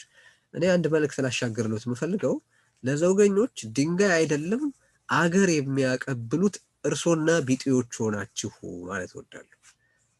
ድንጋይ በማቀበል ነው ሌሎቹን የከሰሱት፣ ግን እርሶና ቢጤዎቹ አገር እያስረከቡ ነው። አገርን በፕሌት አስረክበው ለዘውገኞቹ መጫወቻ እንድትሆን እየሰጡ ህገ መንግስቱን እንደ ሽግግር ሰነድ በመቀበል አገር እያስረከቡ ነው። ጠንካራና ሁሉን አካታች ሽግግር ሂደት ባለመጠየቅ አገር እያስረከቡ ነው። አገር አጥፊውን የመንግስት ተረኝነት፣ ዘረኝነትና ኢንአክሽን ኃላፊነት አለመወጣት በመካድና ለአገዛዝ በመስገድ አገር ለዘውጊዎች እያስረከቡ ነው። እንደሚመስለኝ ይሄ በጣም የከፋ ወንጀል ነው እና ይሄንን እያደረጋችሁ ነው የስክነት ሳይሆን የስግደት ፖለቲካ እየተከተላችሁ ነው የምንልበት ምክንያት በዚህ ምክንያት ነው። ዜጎች የሚያፈናቅል የሀገር መሰረት የሚሸረሸረው ዜጎች ሲሞቱ ዝም ብሎ በሚያይ ወይም ኃላፊነቱን በማይወጣ ወይም መሳሪያውን በሚያውስ አገዛዝ ነው።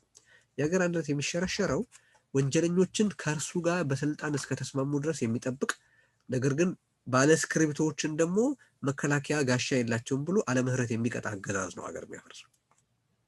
ትላንትና ከእርሱ ጋር በስምምነት ስለሰራ አቶ ጀዋርን ብዙ ወንጀል እየሰራ ሲያስታምም ከርሞ አሁን በስልጣኑ ሲመጣበት አቶ ጀዋርን ሲያስር አብሮ ማባያ ስክሪፕቶና ሰላማዊ ብቻ መንገድ መርጠው የሚንቀሳቀሱትን የኢትዮጵያዊነት ፖለቲካ መሪዎች ማሰር ነው ሀገር የሚያፈርሰው። የነ ጀዋርንና የነ እስክንድርን የትግል ባህሪና አጀንዳ ሳያገናዝቡ በዚህና በዛ ያሉ ጽንፎች አስመስለው መሳል እናንተ በኢዜማም ሆነ በእርሶ አንደበት ፕሮፌሰር ብርሃኑ የሚሰሩት የፎልስ ኢኩቪለንስ ነው አገር የሚያፈርሰው። ስለዚህ ሌላውን ለመክሰስ የሞራል ልዕልና ያሉት አይመስለኝም። እኔ አሁን በዚህ ውይይት ማለት በዛ አቅርቦት እንደተመለከትኩት ፕሮፌሰሩ የኢዜማ መከራ መሆናቸውን፣ የኢዜማ ዕዳ፣ የኢዜማ ሊያቢሊቲ መሆናቸውን ነው። ምናልባት ኢዜማ ወደ ኢትዮጵያዊነት ፖለቲካ አድጎ ራሱን ችሎ አንድ ጠንካራ ኃይል ሆኖ ሊወጣ ይችል እንደሆነ እንደው ተስፋ ካለው ኢፋት ኦል ከኚህ ፕሮፌሰር ራሱን ማላቀቅ አለበት ነው ያቋል። ግን አንደኛው ሌላኛው ደግሞ መነሳት ያለበት ነጥብ በዚህ ውይይታቸው ላይ ብልጽግናን የሀገር አንድነትና የዘር ፖለቲካ ተጠያፊ አድርገው ያቀረቡበት ክፍል ነው። እስቲ እንመልከተው። እሱን ደግሞ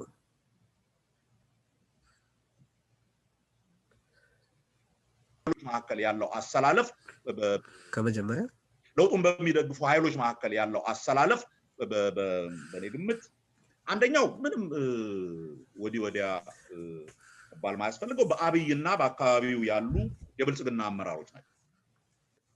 ናው እነኛ ኃይሎች ቢያንስ በሀገር አንድነትና ቢቻል ከዘር የተላቀቀ ፖለቲካ እንዲኖር የሚፈልጉ ሁሉንም አይደለም ማወራው ያለው ሁሉንም አይደለም ተወሰኑ እነኛ ኃይሎች ለሀገር አንድነት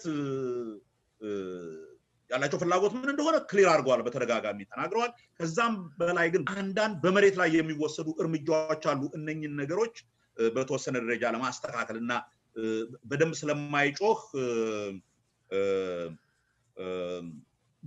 ብዙ ሰሚ ያላገኝ። ለምሳሌ ተቋሞችን በማሻሻል ደረጃ እየተወሰዱ ያሉ እርምጃዎች አሉ። አይ ቲንክ ሁሌም የምናውቃቸው እንደ ሰብአዊ መብት ኮሚሽን፣ የምርጫ ቦርድ፣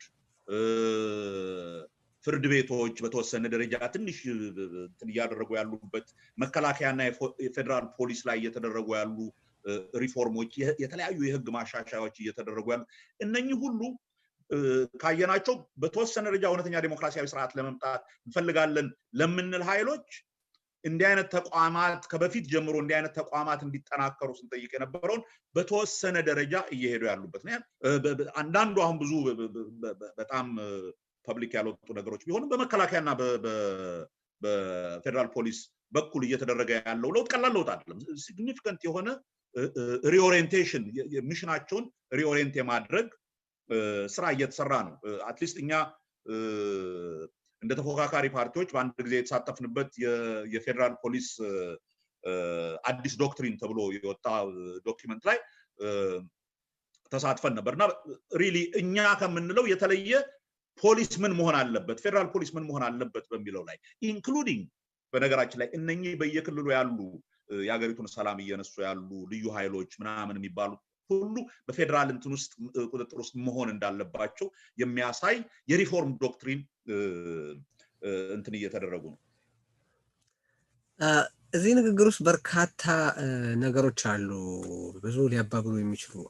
ያው እንደተመለከታችሁት ብልጽግናን የሀገር አንድነት ጠበቃ የዘር ፖለቲካ የሚጠየፍ አድርገው ለመሳል ሞክረዋል። ግን አንዱ የምናየው እዚህ ንግግር ውስጥ የብልጽግና ሬከርድ ኢንዲፈንሰብል መሆኑ ነው። በቃ ምንም እንደው አይታችሁ ከሆነ እንደው በተከታትላችሁ ከሆነ በየአረፍተ በየሐረጋቱ በተወሰነ ደረጃ ለማለት ተገዷል። ይሄ በቃ ሊከላከሉ የማይችሉትን ነገር እንደገና የመከላከል ዕዳ ነው፣ መከራ ነው። ምንም እንደዚህ እንደው ውሃ የሚቋጥር ፋይዳ ያለው ሐሳብ ማቅረብ ካለመቻል የተነሳ ነው ይሄ በተወሰነ ደረጃ የሚባለው። ባታዩት እንኳን የተወሰነ ስለሆነ ነው፣ ባትመለከቱት ህይወታችሁ ጋር ባይደርስ እንኳን የተወሰነ ስለሆነ ነው የሚል ነገር ነው። ሁለተኛ እዚህ ውስጥ የምናየው ይሄ ምን ይክዳል? የብልጽግናን የራሱን አደረጃጀት ሙልጭ አድርጎ የሚክድ ነገር ነው።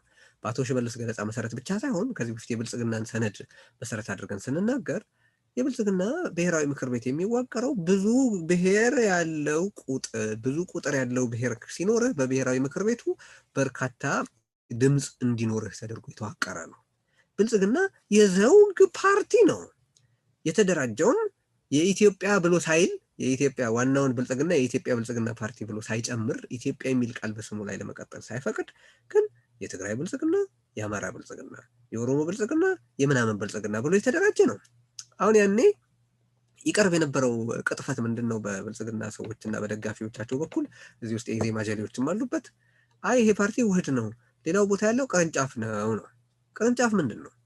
ቅርንጫፍ ማለት ሄድኮርተሩ ይኖርና ቅርንጫፉ እዛው አካባቢ ባሉ መሰረታዊ አስተዳደር ጉዳዮች ላይ ብቻ የሚወስን ግን ዋናዎቹ የፓርቲ ጉዳዮች በማዕከል የሚወስን ቅርንጫፍ የማዕከሉን ስራ አይሰራም።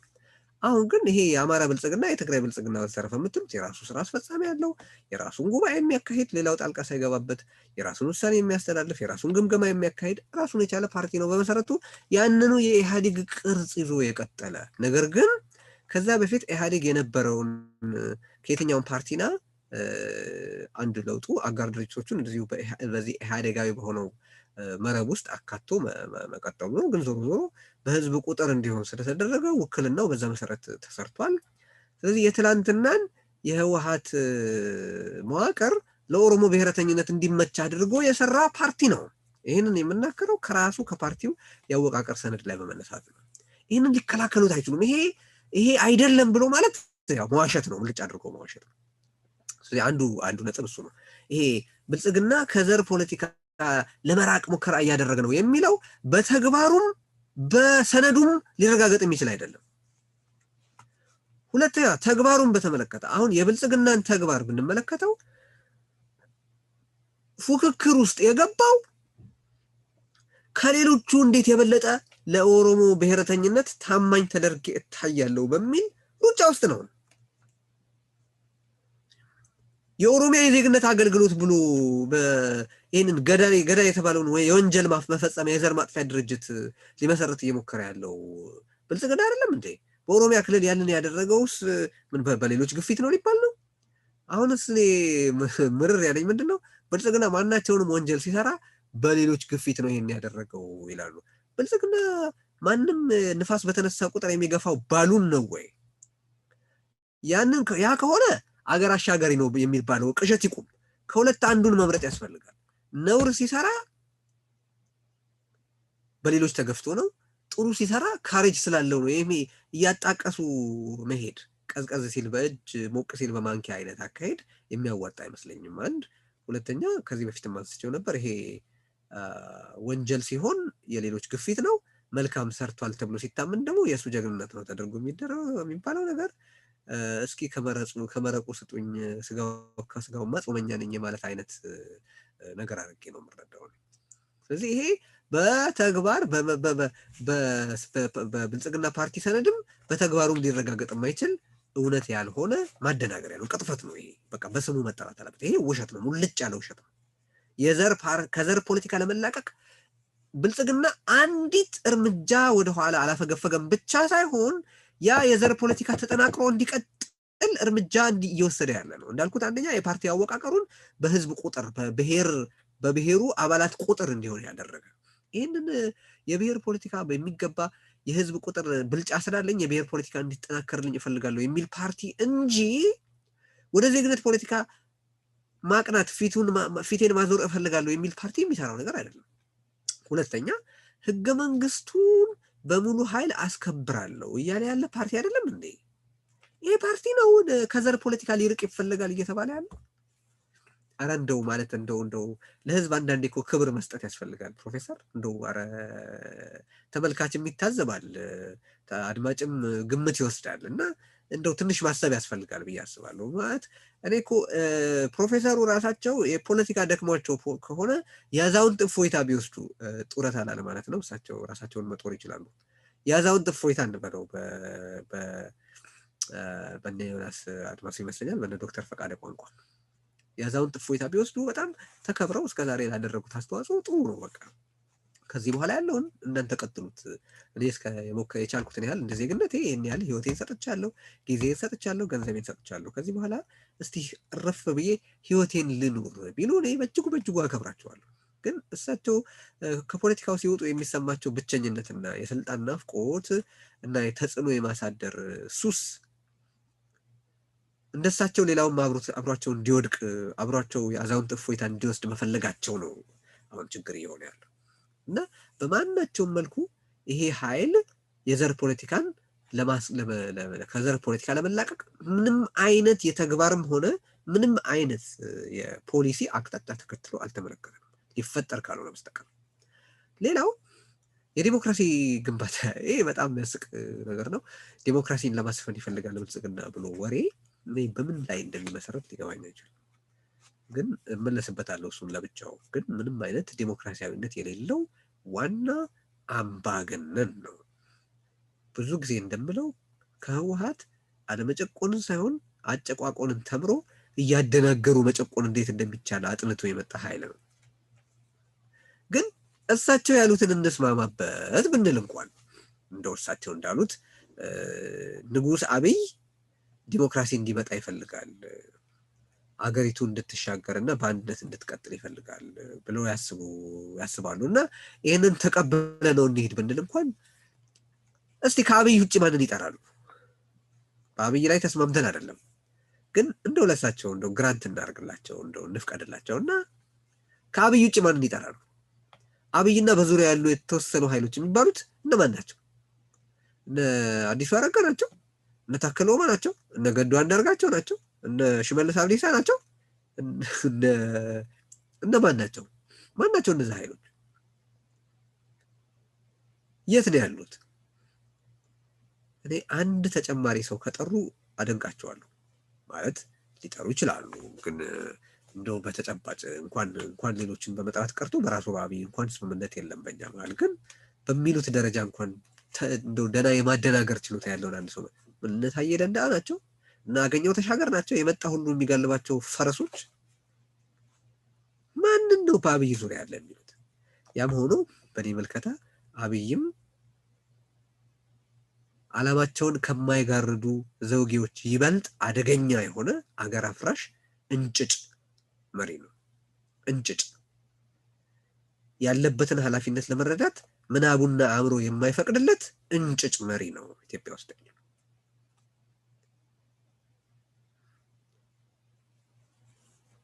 ዝም ብሎ ተራ የጎዳና ላይ ሴራ ካልሆነ በስተቀር ሰዎች ባላሰቡበት ጊዜ ቢሮአቸው ቁጭ ብለው እነ እስክንድር ላይ ያደረገው ለምሳሌ ብንመለከት አደጋ ይመጣብናል ብሎ ባላሰቡበት እንደ ጠባዩ እንደ ፈሪነቱ መንገድ ላይ ቦዘኔ እየላከ የሚረብሽ መግለጫ ሊሰጡ ሲሞክሩ የጸጥታ ኃይል እየላከ የሚያደናቅፍ ቢሮአቸው ቁጭ ብሎ መግለጫ ይጻፉ ባሉበት በፌደራል ፖሊሱ እያስደበደበ ጨለማ ክፍል ውስጥ ከቶ የሚደበድብ እንዲህ አይነት ካወርድ ነው። ይሄን ግለሰብ ለዚህ ግለሰብ ሀገር መስጠት በጣም በጣም በጣም ያሳዝናል። እና እኔ የሚያሳዝነኝ ትንንሾቹ እያደር ትንንሽ እየወለዱ መሄዳቸው ነው። ደርግ ህወሓት እንዲመጣ አመቻቸ፣ ህወሓት ደግሞ እነዚህ እንዲመጡ አመቻቸ። እያደር ትንሹ ትንሽ እየወለደ በዚህ ባለፉት 50 ዓመታት የገባንበት መከራ የትንንሾች መንግስት ታላቋን ኢትዮጵያ ማስተዳደሩ ነው ትልቁ መከራው። ሁለተኛ እዚህ ንግግር ውስጥ የሚጠቅሱት ስለማይጮህ ነው እንጂ ተቋማዊ ማሻሻያ እያደረጉ ነው። ይሄ የፕሮፌሰሩን አሮጋንስ፣ የፕሮፌሰሩን እብሪት፣ የፕሮፌሰሩን ማን አለብኝነት የሚያሳይ ነው። ህዝብ ሳይበደል አይጮህም። ህዝብ የመጮህ ሱስ ስላለበት አይጮህም።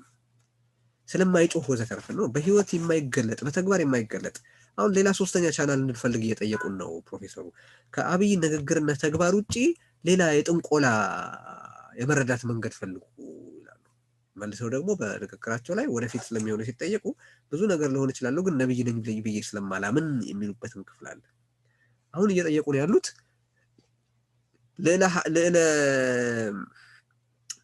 ለሰብ በሆነ የመለኮት መረዳት አማካይነት አብይ ንግግሩም ተግባሩም ያንን ባያሳያችሁም የዲሞክራሲና የአገር አንድነት ጠበቃ እንደሆነ ተረዱ የሚል ነው።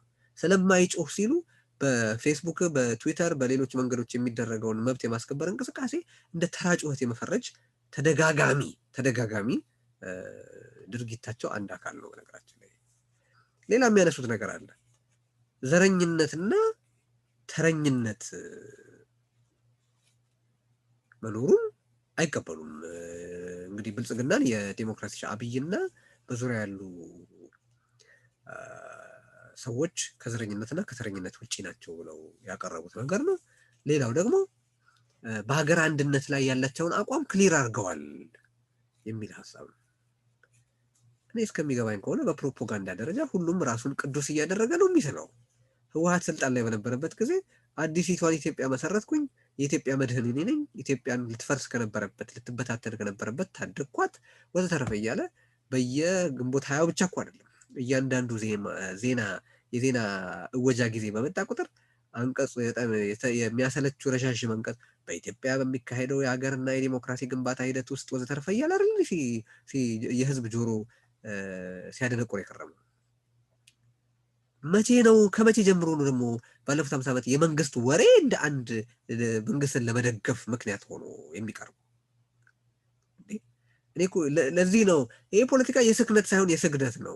ለመስገድ ካላቸው ምኞት የተነሳ መንግስት ያለውን እንደ አንድ ማድረግ ክሊር አድርገዋል ይሉሃል በፕሮፓጋንዳ። ግን ተግባራቸው ያንን ያሳያሉ ወይ? የሚወስዷቸው እርምጃዎች ያንን ያሳያሉ ወይ ነው? ከመቼ ጀምሮ ነው የዘውጌ አምባገነን መንግስታትን ቃል ማመን የተጀመረው? እና ይሉሃል ክሊር አድርገዋል። ራሳቸው የሚጠቅሱታል እኮ ንግግሩ ላይ ህወሓት አገር በማፍረስ ተግባር ውስጥ እየተንቀሳቀሰ አገር እያፈረሱ ነው ብሎ ሌሎችን የሚከስበት ግራ ፖለቲካ ነው ያለ ነው ይላሉ። ህወሓትም በዛ ዳር ተቀምጦ አገር የሚያፈርሰውን ነገር እያደረገ የሚለው ምንድን ነው? አገር እየገነባሁ ነው፣ የኔ መንገድ ነው አገር የሚያድነው፣ አገር አዳኝ ነኝ ወዘተ ነው የሚለው። ከመቼ ጀምሮ ነው ታዲያ አብይ አህመድና በዙሪያ ያሉት ጀሌዎች ስለ ኢትዮጵያ አንድነት ያላቸው አመለካከት ግልጽ ነው፣ ክሊር አድርገዋል፣ ንግግራቸውን አትፌስ ቫልዩ እንውሰደው እየተባለ ያለ? ኧረ ተው እንደው ማለት ትንሽ ለራስ ክብርና ለሚመለከት ለሚሰማ ሰው የተወሰነ ክብር ይኑር ነው የኔ ጥያቄ። ሌላው የተነሳው ጥያቄ በዚህ ንግግር ላይ የተነሳው ነጥብ ቀደም ሲል ባስደመጥናችሁ ማለት ነው ተቋማዊ ማሻሻል የሚል ነጥብ ተነስቷል። በዚህ ውስጥ የተጠቀሱት መከላከያ፣ የፌደራል ፖሊስ እና የተለያዩ ተቋማት ማሻሻያ የተደረገባቸው ነው የሚል ነው። ማለት የፌደራል ፖሊስ ሲሻሻል እንደዚህ ከሆነ ሳይሻሻል እንዴት ነው የሚለው ነው ግራ የሚገባኝ። ያው በነበረበት መንገድ አይደል እየቀጠለ ያለው? ምንድን ነው ይሄ የተሻሻለ የተባለው? ፖሊስ እነ እስክንድርን እየደበደበ እያንገላታ እያዳፋ እነ ስንታየውን ወደ ፖሊስ ጣቢያ ከመውሰድ ታድጎታል። ለ2-3 ቀን ምግብ ከመከልከል ታድጎታል። እነ ይልቃል ጌትነትን ለኮሮና ቫይረስ ለማጋለጥ ከመሞከር ታድጎታል። አስቆሞታል፣ አቅቦታል። ሰዎች በዋስትና ሲፈቅድላቸው ፍርድ ቤት አካባቢያቸውን ከመሰወር እንዲታቀብ አድርጎታል። ይግባኝ ጠይቃለሁ ብሎ በሰዎች መብት ላይ ከመቀለድ ማስረጃ አመጣለሁ እያለ በሰዎች ላይ ተደጋጋሚ አላስፈላጊ ቀጠሮ ከመጠየቅ ታድጎታል። ይሄ ተቋም ማሻሻያ እንደ አዳነች አበቤ ያሉትን ዘረኞች እና ተረኞች የእስክንድርን ቄሮን በመስደብ ቄሮን በመጥላት የሚል ጄኖሳይድ የሚፈጽመውን መንጋ የመከላከል ፍላጎት ካላቸው ሰዎች ኃላፊነት ማለት ካላቸው ሰዎች አለያይቶታል ወይ ከነሱ ነፃ አድርጎታል? እና ስለ የትኛው ሀገር ነው የሚያወሩት? ማለት ምንድን ነው የሚያጨሱት? ስለ የትኛው ሀገር ነው የሚያወሩት የሚል ጥያቄ ለመጠየቅ ያስገድደናል። ምንድነው ስለ የትኛው ኢትዮጵያ ነው የሚያወሩት? የትኛው ኢትዮጵያ ውስጥ መኖር የጀመሩት መቼ ነው? መሐመድ ሰልማን የሚለው አለ ኢትዮጵያና ኢትዮጵያ የሚባሉ ሁለት ሀገራት አሉ ይላል። ኢትዮጵያ ያው የምንኖርባት ሁላችን ተቸግረን ደክመን ውጣ ውረድ አይተን መከራችንን በልተን በኑሮ ውድነት ተሰቃይተን መብታችን በመንግስት ተጥሶ በመንጋ የተወረረን ዘር እየተጨፈጨፈ የምንኖርባት ናት። ኢትዮጵያ ደግሞ ትላንት በህወሓት ዛሬ በብልጽግና ቴሌቪዥን ላይ ብቻ የምናያት በብልጽግና ጎዳና ላይ እየገሰገሰች ያለች ስጋቷ ሁሉ ተስፋ ሆኖ የሚታያት ወደፊት ማለት ችግር ሞልቶ በተትረፈረፈበት እና ችግሯ ራሷን ሊጥላት በሚታገልበት ወቅት ችግኝ በመትከል የምትደሰት እዛ ጋር ዘር እየተጨፈጨፈ እዚህ ጋር ፓርክ ሰራሁ ብላ የምትደሰት ኢትዮጵያ አለች። እሷ ውስጥ ይኖሩ ከሆነ ይገባል። ይሄ በጣም አሳሳቢ ነገር ነው። ዛሬ ለማስረዳት እየሞከርኩ ያለሁት የፕሮፌሰሩ ፖለቲካ የስክነት ነው የስግደት የሚለውን ለማስረዳት ክርክር እያቀረብኩ ነው ያለው። ስለዚህ እኔ የስግደት ነው ብያለሁ። የስግደት ፖለቲካ መሆኑን ለማሳየት የሚያሳዩ ነገሮችን ነው የማቀርበው እና ወደሚቀጥለው ቪዲዮ እንሻገርና አንድ ቁልፍ ነጥብ ነው ብዬ የማስበው አሁን ለማቀርበው ክርክር ዋና እውነተኛው ትክክለኛው ነጥብ የተጠቀሰበት ክፍል ነው ብዬ የማስበውን ነገር አነሳለሁ። አሁን ቀጥሎ በምትሰሙት ድምፅ ውስጥ ሁለት ወሳኝ ይሄ ፖለቲካ የስክነት ሳይሆን የስግደት ነው። በብርሃኑ ነጋ እየተካሄደ ያለው ፖለቲካ የስክነት ሳይሆን የስግደት ነው እንድንል የሚያስችሉ ቁም ነገሮች እናገኛለን እና እስቲ እሱን እናሳያቸው። በተለይ እዚህ ውስጥ ያሉት ሰዎች በተግባር በሚያደርጉትም አንዳንዴ በሚናገሩትም ነገር በእርግጥ እነኚህ ሰዎች ወደዛ መሄድ ይፈልጋሉ የሚል ጥያቄ በየጊዜው መነሳቱ ኦብቪየስ ነው። የዛው ጅምብርም ውጤት ነው። ይሄ በተወሰነ ደረጃ የብሔር ወገንተኛነትና አዲስ ደግሞ እንዲመጣ የሚፈልገው የሀገራዊ ወገንተኛነት ኦር ሎያሊቲ መደባለቅ የሚፈጥራቸው ነገሮች መሆናቸውን ማወቁ ኢምፖርታንት ይመስለኛል። ግን አንድ ነገር እነሱን በሚመለከት አንድ ነገር ምንም ዳውት ሊኖረን የማይገባው ወደድናቸውም አልወደድናቸውም የኢትዮጵያን አንድነት እንፈልጋለን ካል ኢትዮጵያ ሰላሟ የተጠበቀ አንድ ሀገር እንድትሆን እንፈልጋለን ካል ይሄን ማድረግ የሚችለው ስቴቱ ይሄን ማድረግ የሚችል የመንግስት ኃይል ያስፈልጋል። የአመለካከት ጥራትና የሞራል የበላይነት አለኝ በሚል ብቻ ሀገር አይቆምም። ሀገር የሚቆመው ያንን ማድረግ የሚችል አቅም ያለው ኃይል ሲኖር።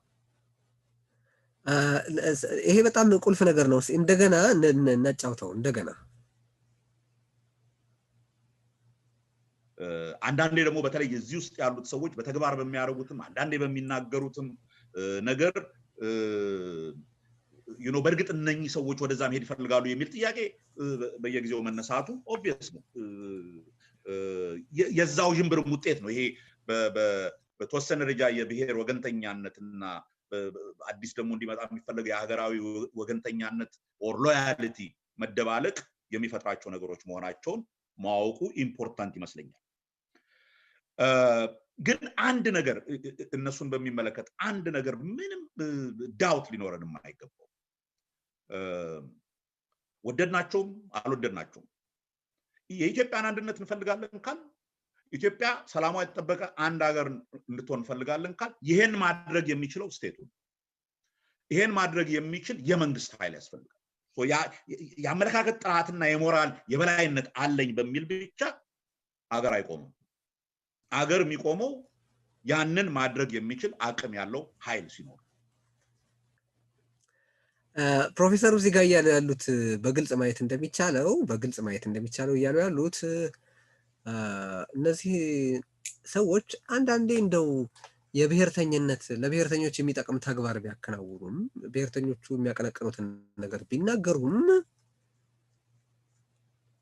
እንዳሉት አትረዷቸው የሚል ነው። እንዳሉት አትረዷቸው ቢናገሩም መጀመሪያ ከላይ ከዘር ፖለቲካ ለመላቀቅ የሚፈልጉና ለዲሞክራሲያዊ ግንባታ ቁርጠኝነት ያላቸው ነው አቅርቧቸዋል። እዚህ ጋር ደግሞ እንዳልሆነ ስለሚታወቅ ሽንቁሩ ሊደፈን ስለማይችል የሚሉት ምንድነው?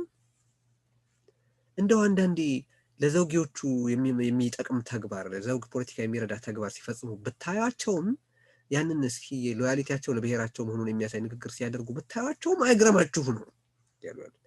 ይሄ ከአመት በፊት በኢሳት ላይ ቀርበው የኦሮሞ ብሔረተኞች ቀደም ሲል ህወሓት ይዞት የነበረውን ቦታ ከዚህ በፊት በቁጥራችን ልክ አልተወከልንም ብለው እንደገና መልሰው ቢቆጣጠሩት አይገርመኝም ካሉት ጋር አብሮ የሚሄድ ነገር ነው እና ስለዚህ አቶ ሽመልስ እንደዛ ቢሉም አይግረማችሁ። ታከለ ኡማ የኦሮሚያ አዲስ አበባ የኦሮሚያ ትግል ማዕከል ናት ብሎ ቢልም አይግረማችሁ። ኦዴፓ አዲስ አበባ የኦሮሞ ናት ብሎ ቢልም አይግረማችሁ። ታከለ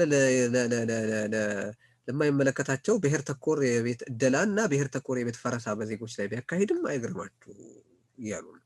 በመጨረሻው እያሉ ያሉት ይሄ መንግስት ብሔርተኞችን የሚረዳ ተግባርና ንግግር ቢያደርግም አይግረማችሁ። ምን ያስገርማል? በቃ እነዛን እያባበሉ ነው። እንደዛ አድርጋችሁ ተረዱት እያሉ ነው። ይሄ ለአብይ አህመድ ለመስገድ ፕሮፌሰሩ የሄዱበትን አስገራሚ ርቀት ያሳያል። በመሰረቱ እያሉ ያሉት ምንድነው? የምታዩትና የምታዩትንና የምትሰሙትን ላይሆን ይችላል ወይም አይደለም እያሉ ነው። ዘረኛ መስለው ቢታዩአችሁ እንኳን ዘረኛ አድርጋችሁ አትቁጠሯቸው። ንግግራቸውና ተግባራቸው ዘረኛ ቢያደርጋቸው እንኳን እንደዛ አትመልከቷቸው እየተባለ ነው። ይሄ በጣም አስደናቂ ነው በእውነት የምትመለከቱት ይመስለኛል አስገራሚነቱ። ሁለተኛ የተነሳው ነጥብ ወደድናቸውም ጠለናቸውም ግን ዓላማችንን ለማስፈጸም እነዚህ ሰዎች የምንደግፋቸው መንግስት ስለሆኑ ነው። አሁን ይሄ ነው በጣም ቁልፉ ነጥብ። የፕሮፌሰሩ ከመንግስት ጋር ያለ ትስስር ዋና ጉዳይ ስልጣን ነው የሚለውን የሚያስረግጥ ነው። ወደድንም ጠላን እስቲ እንግዲህ ለምንድን ነው ይሄንን የምለው? ከዛ በፊት በኢትዮጵያ ውስጥ የትጥቅ ሁለገብ ትግል እናደርጋለን ብለው በኢትዮጵያ ውስጥ የስርዓት ለውጥ ማምጣት ያስፈልጋል ብለው መሳሪያ አንስተው የነበሩ መንግስትን ለውጠን መንግስትን በቁጥጥራችን የመንግስትን ስልጣን ካደረግን በኋላ የሀገሩ እጣ ላይ ሰዎች የሚነጋገሩበትን ሂደት እንፈጥራለን ሲሉ የነበሩ ግለሰብ ደርሶ አሁን መንግስት ናቸውና ወደድንም ጠላንም እንደግፋቸው እያሉ ነው።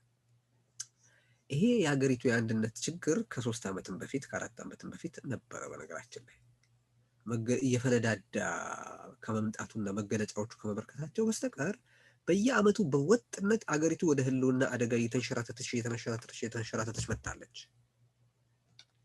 ስትንሸራተት ስትንፏቀቅ አሁን ያለችበት አደገኛ የአገሪቱ የገደል ጫፍ ለመድረስ ብዙ ተጉዛለች።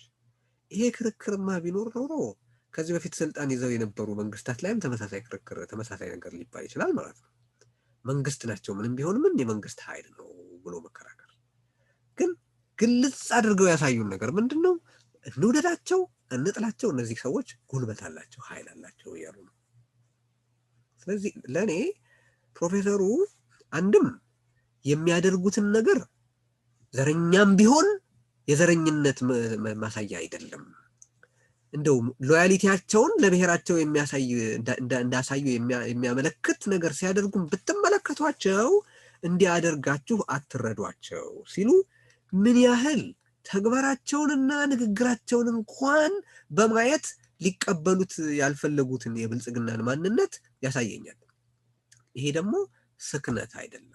ስክነት ተረጋግቶ አስቦ ለግብ ስትራቴጂክ የሆነ እሳቤ ማስቀመጥ አቅጣጫ ማስቀመጥ ነው እንጂ ተግባርና ንግግሩ ያንን ፓርቲ አደጋ እሳቸው እንኳን ሊሉት በማይፈልጉበት ሁኔታ ብልጽግና አመራሮች ላይ አንዳንዴ የዘረኝነት ለብሔራቸው ያደላ ለብሔራቸው አሊጀንሳቸው ለብሔራቸው እንደሆነ የሚያሳይ ተግባርና ንግግር ሲያደርጉ ብትመለከቱ እንኳን ሊገርማችሁ አይገባም። ጥያቄ ማንሳታቸው አይገባም። ግን እንደው ያን ያህል አታምሩሩ አይነት ነው ያሉት። ይሄ የሄዱበትን ርቀት እንደው ለስርዓቱ ለመስገድ የሄዱበትን ርቀት ያሳያል። ሁለተኛ ደግሞ ትክክለኛው ምክንያት በቃ እኔ ፕሮፌሰሩ ለምን ብልጽግና ስር ኢዜማ እንዲያድር እንደወሰኑ የሚነግረን መንግስት ናቸው እያሉ ነው። ይሄ ደግሞ ምን ማለት ነው? ህዝባዊ ንቅናቄና ህዝባዊ እምቢተኝነትን ፈጥረን አደራጅተን ለውጥ እናመጣለን ይል የነበረ ፕሮፌሰር ዛሬ የህዝብን ልዕልና ክዶ የህዝብን ጉልበት ክዶ ለመንግስት እናጎብድድ፣ ለመንግስት እንደር፣ በመንግስት ስር እንንበርከክ እያለ ያለ መሆኑ ነው። ስለዚህ ነው ይሄ የስክነት አይደለም የስግደት ፖለቲካ ነው የምልበት ምክንያት። በጣም በጣም በጣም የገረመኝ በነገራችን ስለ ስቴት ፓወር አሁን ደርሶ ስቴት ፓወርን በህዝብ ንቅናቄ ተቆጣጥረን የስቴት ፓወሩን ተጠቅመን የአገር ዕጣ እንወስናለን ከማለት ወርዶ ተንኮታክቶ ወዴት ነው የተሻገረው? አሁን ያለው መንግስት ዘረኛም ቢሆን እንደው የዘረኝነትና የዘውገኝነት አሊጀንሱን በንግግርና በተግባር ልዩ ልዩ ጊዜ ላይ ቢያሳይም ያው ብዙ ጊዜ አያሳይም በሳቸው እይታ፣ ግን እንደው የማይከላከሉት ስለሆነ አደባባይ ላይ ያለ ስለሆነ ቢያሳይም ግን መንግስት ነውና እንስገድለት ይላል። እና እኔ ይሄ በጣም ገላጭ በጣም ነገሮችን ፍንትዋ አድርገው የሚያሳይ ነው ብዬ አስባለሁ። ለእኔ ቁልፏ ነጥብ ይሄ ድርጅት በአጠቃላይ ግን ዛሬ ስለ ብርሃኑ ነጋ ነው ማውራት የፈለግኩት። ብርሃኑ ነጋ ከመንግስት ጋር በቃ ለመስራት ለመንግስት ለማደር የወሰኑበት አንድ ቁልፍ ጉዳይ እንደሚመስለኝ በቅዳሜው ዝግጅታቸው ላይ በግልጽ አስቀምጠውታል። አመሰግናቸዋለሁ ለዚህ። ስቴት ፓወር በእጁ አለ፣ መከላከያ ያለው ፖሊስ አለው ብለዋል። ቀደም ሲል ሲጠቀስ አንድ ማንሳት የነበረብኝ ነጥብና አሁን እዚህ ላይ የማነሳው ልዩ ኃይሎች ሁሉ በፌደራል ፖሊስ ስር እንዲገቡ ለማድረግ እንቅስቃሴ እየተደረገ ነው ይላሉ።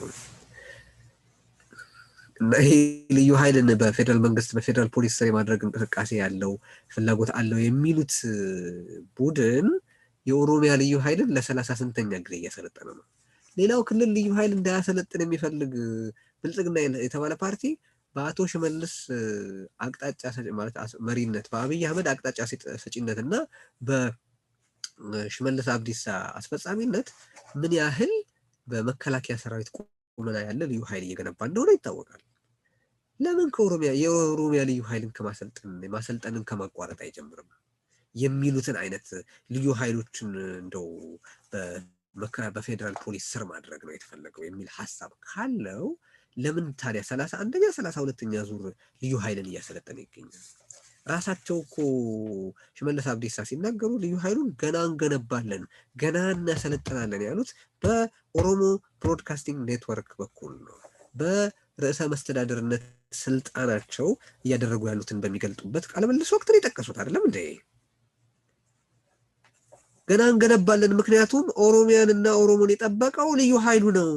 ይሄ ልዩ ኃይል አስከብሮናል። ይሄ ልዩ ኃይል ምንድነው እንድንታፈር አድርጎናል። ስለዚህ ይሄንን ኃይል መገንባት ገና እንቀጥላለን እያሉ ነው። ብልጽግና የሌሎችን ክልሎች ልዩ ኃይል በፌደራል ፖሊስ ስር ማስገባት ፍላጎት ካለው የፌደራል ፖሊስም አሁን የኦሮሚያ ልዩ ኃይል ስለሆነ ያን ያህል ላይገርም ይችላል። ግን ይሄ ኢኒሼቲቭ ካለው ለምን የኦሮሚያ ልዩ ኃይል ማሰልጠኑን አያቆምም? ቀላል አይደለም። ይህንን የማድረግ ፍላጎት የለውም በፍጹም። ሊፈጥሩለት አይችሉም። The facts speak for themselves. ሐቆቹን ፕሮፌሰር ብርሃኑ ምንም ሊያደርጉ አሁን እኮ ተራራ የሆነባቸው ሐቁ ነው፣ ሌላ ነገር አይደለም። የማይሻገሩት የማይከልሉት እና በተወሰነ ደረጃ በተወሰነ መጠን በተወሰነ መንገድ በተወሰነ ሁኔታ ወዘተ ማለት የሚያስገድዳቸው እኮ ተራራ አክሎ የሰራው እውነት ነው። ተራራ ያከለው እውነት ነው። ተራራ ያከለው የአብይ አህመድ አገዛዝ ነውር ነው፣ ሊደበቅ ሊከለል የማይችል እና ይሄ ለኔ ይሄ ፖለቲካ የስክነት ሳይሆን የስግደት ለመሆኑ ዋና ማስረጃ ነው ባይ ነኝ። ግን እቀጥላለሁ ማሳየት ነው። የሚቀጥለውን ደግሞ እናሳይ። አሁን በሚቀጥለው ድምጽ ላይ ደግሞ የምትመለከቱት ፕሮፌሰሩ እንዴት ጄኖሳይድ ላለማለት ጄኖሳይድን ግጭት እያሉ እንደጠቀሷቸው ነው። ከተለያየ ቦታ ግጭት ረብሻ ግጭት እያሉ ነው። በኢትዮጵያ ውስጥ የተፈጸመውን ሁኔታ የዘር ማጥፋት ነው ብለው ላለመቀበል ይሄ ፓርቲያቸውም ያልተቀበለው ነው።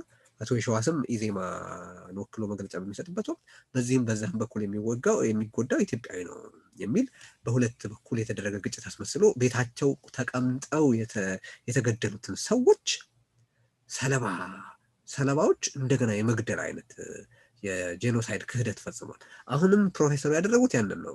ዜና እስቲ ያጫውችልን ከመጀመሪያው እንዲጀምር አድርገሽ።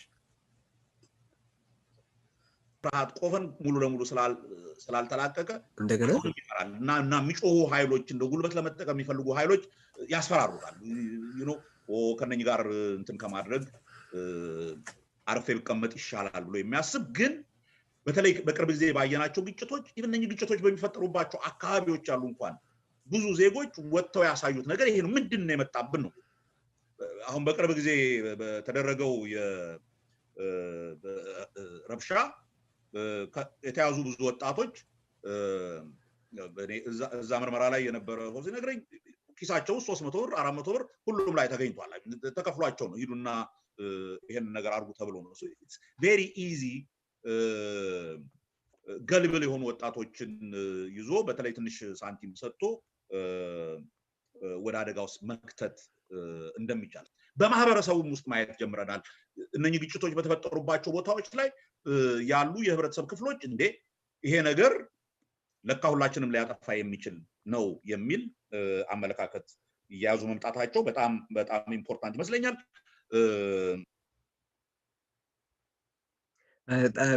እዛው እንዳለ ይሆንና ከመጀመሪያ ጀምረን እናጫውተዋለን። ግን ግጭት የሚሉትን ነገሮች ነው። ይሄ እንግዲህ የለውጥ ደጋፊ ማለት የለውጡን የሚደግፉ ተብለው ከተጠቀሱ መሃል ህዝብ ብለው በጠቀሱበት ቀን ማለትም አንዱ የለውጥ ዋና አቀንቃኝ ተብሎ የተጠቀሰው ያው ብልጽግና ማለት አብይና በዙሪያው ያሉ የተወሰኑ ሰዎች ናቸው። እነማን እንደሆኑ አይታወቅም ብያለሁ። ሁለተኛ ኢዜማና መሰል የሀገር ኃላፊነት የሚሰማቸው የስክነት ፓርቲዎች ናቸው።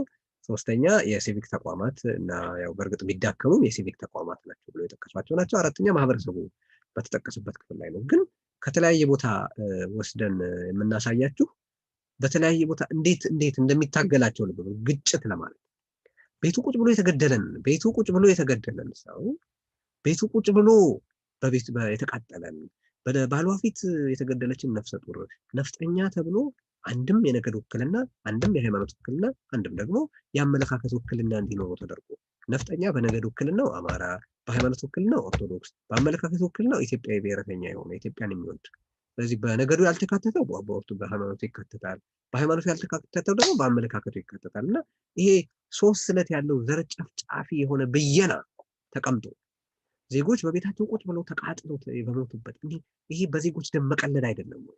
በዜጎች ደም ማፌዝ አይደለም ወይ? በዜጎች ደም ማትረፍ አይደለም ወይ? ምክንያታዊና የፍትህ ፖለቲካ እሻለው የሚል የነጻነት ታጋይ አድርጎ ራሱን ያቀርብ የነበረ ሰው ዛሬ በኢትዮጵያ ውስጥ የተካሄደው ነው። ዛሬ አብን በነገራችን ላይ በማያሻማ ሁኔታ በኢትዮጵያ ውስጥ የተፈጸመው ጄኖሳይድ መሆኑን በማያሻማ ሁኔታ ተቀብሏል። መቀበል ትርጉም ያለው ለምንድን ነው ካለን ጄኖሳይድ ብለህ ስታምን የምትጠይቀው የእርምት እርምጃ እና የትግል ስልት እንዲሁም ግጭት ነው ብለህ ስታምን የምትጠይቀው የትግል ስልት እጅግ የተለያየ ነውና ግን በዚህ ውስጥ ትላንትና ምንም ባላጠፉት በሃይማኖታቸው በብሔራቸውና በአመለካከታቸው ምክንያት የተጨፈጨፉትን ንጹሃን እንደገና የመግደል ያገዛዝ ተባባሪነት ነው። ለዚህ ነው ይሄ ነው ስግደት አይደለም በጭራሽ ይሄ ስግደት ነው፣ ይሄ ማጎብደድ ነው፣ ይሄ አድርባይነት ነው የሚልበት ምክንያት ይሄ ነው። ነገራችን ላይ አንድ የመልሰን እናጫውትላችሁ ከመጀመሪያ ይጀምራል ከይቅርታ ጋር ከዚህ በፊት የነበረው የፍርሃት ቆፈን ሙሉ ለሙሉ ስላልተላቀቀ አሁንም ይፈራል እና የሚጮሁ ኃይሎች እንደ ጉልበት ለመጠቀም የሚፈልጉ ኃይሎች ያስፈራሩታል። ከነኝ ጋር እንትን ከማድረግ አርፌ ብቀመጥ ይሻላል ብሎ የሚያስብ ግን በተለይ በቅርብ ጊዜ ባየናቸው ግጭቶች እነኚህ ግጭቶች በሚፈጠሩባቸው አካባቢዎች ያሉ እንኳን ብዙ ዜጎች ወጥተው ያሳዩት ነገር ይሄ ነው። ምንድነው የመጣብን ነው። አሁን በቅርብ ጊዜ በተደረገው ረብሻ የተያዙ ብዙ ወጣቶች እዛ ምርመራ ላይ የነበረ ሆዜ ነግረኝ ኪሳቸው 300 ብር 400 ብር ሁሉም ላይ ተገኝቷል። ተከፍሏቸው ነው ሂዱና ይሄን ነገር አድርጉ ተብሎ ነው። ቬሪ ኢዚ ገልብል የሆኑ ወጣቶችን ይዞ በተለይ ትንሽ ሳንቲም ሰጥቶ ወደ አደጋ ውስጥ መክተት እንደሚቻል በማህበረሰቡም ውስጥ ማየት ጀምረናል። እነኚህ ግጭቶች በተፈጠሩባቸው ቦታዎች ላይ ያሉ የህብረተሰብ ክፍሎች እንዴ ይሄ ነገር ለካ ሁላችንም ሊያጠፋ የሚችል ነው የሚል አመለካከት እያያዙ መምጣታቸው በጣም በጣም ኢምፖርታንት ይመስለኛል። እንግዲህ እዚህ ውስጥ የተመለከታችሁት ግጭት የሚለውን ምን ያህል እንደተጠቀሙበት ተመልክተናል። በግልጽ ፕሮፌሰሩ ጄኖሳይድ የሚለውን ማወቅ አልፈልጉም፣ መጠቀም አልፈልጉም። ይሄ ጄኖሳይድ መካድ በነገራችን ላይ ከዘር ጨፍጫፊዎቹ እኩል የሚያሰልፍ በጣም በጣም በጣም አሰቃቂ ነገር ነው። ምክንያቱም መካድ ፍትህ እንዳይፈጸም መጠየቅ ነው። ይሄ ነገር ታውቆ እርምጃ እንዳይወሰድበት ከሚያደርጉ ነገሮች አንዱ ይሄ የተፈጸመውን በደል በተሟላ ምንነቱ በተሟላ ስዕሉ መቀበል ነው። ስለዚህ እሱን ማየት ያስፈልግ ይመስለኛል። እሱን ማየት ይጠይቃል። ጄኖሳይድ በግልጽ ተክዷል እዚህ ውስጥ ማለት ነው። እሱ በጣም በጣም በጣም ትልቅ ቁም ነገር ነው ብዬ አስባለሁኝና ነው። እና ጄኖሳይድ መካድ በጣም ነውር ነው። አሁን እዚህ እንደው ሌላ ምሳሌ ሆሎኮስት ዲናየርስ የሚባሉ አሉ፣ አልተፈጸመም የሚሉ እነዛን መባል በጣም በጣም በጣም በጣም አስነዋሪነት አለው። አንድ የዘር ጭፍጨፋ የሚፈጸመው በሞቱት ሰዎች ቁጥር አይደለም፣ በባህሪው ነው። አንደኛ ከበቂ በላይ ሰዎች ሞተዋል አሁን በኢትዮጵያ እየተካሄደ ባለው ነገር በተለያየ ጊዜ። ሁለተኛ ያንን የዘር ማጥፋትን ብየና የሚያሟላ ነው በሚገባ አብን በትክክል እንደጠቀሰው። ግን ፕሮፌሰር ብርሃኑ ጄኖሳይድ መሆኑን ቢቀበሉ ምን ይደርሳል ብትሉኝ ብልጽግና ያኮርፋል። ለዚህ ነው አይ ይሄ ስክነት አይደለም። ስክነት ማለት የተፈጸመው የዘር ጭፍጨፋ መሆኑን አውቆ በዝግታ ማህበረሰባዊ እርቅ የሚፈጠርበትን ሂደት መፍጠር ነው እንጂ ጄኖሳይድ መሆኑን መካድ አይደለም። ይሄ በጣም በጣም በጣም በጣም በጣም የተገረምኩበት ነገር ነው። ሌላው ፖለቲካዊ የስክነት ሳይሆን የስግደት መገለጫ አለው እንድል የሚያደርገኝ ነገር እንግዲህ ቀደም ሲል ያስደመጥናችሁ ድምፅ ላይ ምን የሚል ተነስቷል? መንግስት አንዳንዴ ዘረኛ ንግግርም ዘረኛ ተግባርም ቢከውን አትፍረዱበት የሚል አስተያየት ያለው ነገር ተናግረዋል። እንግዲህ ለመንግስት ዘረኝነትን ይፈቅዳሉ ፕሮፌሰር ብርሃኑ፣ ለመንግስት ዘረኝነትን ይፈቅዳሉ። እንደው አይግረማችሁ፣ እንደው አንዳንዴ ለኮንስቲትዩንሲያቸው ብለው የሚያደርጓቸው ነገሮች ቢኖሩ አይግረማችሁ ብለዋል ከዚህ በፊት። አሁንም ያሉት ያንን መሰል ቃና ያለው ያን ይዘት እንደውም ቃና አይደለም ይዘት ያለው ነገር ነው። እንደው አንዳንዴ ስታዩቸው ዘረኛ የሚሸቱ ንግግሮች እና ተግባሮች ሲያደርጉ ብትመለከቷቸው ሊገርማቸው አይገባም። እንደው ያው ገና እኮ ተሰርቶ ስላላቅላቅ ነው ይላል። እና ለመንግስት ያላቸው ምህረትና ይቅርታ መጠን ምን ያህል እንደሆነ ተመልከቱና ከዛ ዜጎችን በተመለከተ ዜጎች በማህበራዊ ድረገጽ በኩል የሚያቀርቡትን ሀሳብን የመግለጽ መብት በተመለከተ ደግሞ ምን እንደሚሉ እስቲ እንመልከት።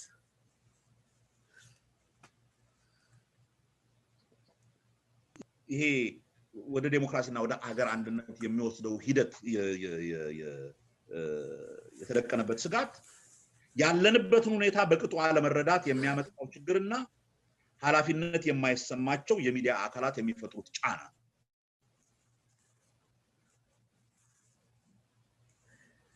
እንግዲህ ይሄ አንድ እንደገና እናስደምጣቸውና እንቀጥላለን ንግግራችን።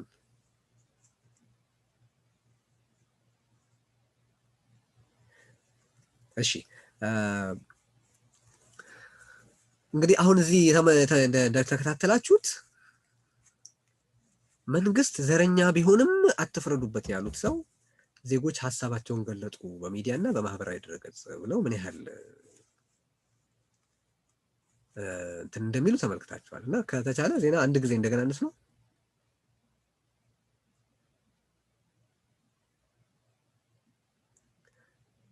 በነገራችን ላይ ሪዮትን መደገፍ አትርሱ። ሪዮትን በተደግፉ በጣም ደስ እንሰኛለን። የተሻለ አቅርቦት እንድናደርግ በርካታ ሀሳቦችን ማስተናገድ እንድንችል ሪዮትን እንድትደግፉ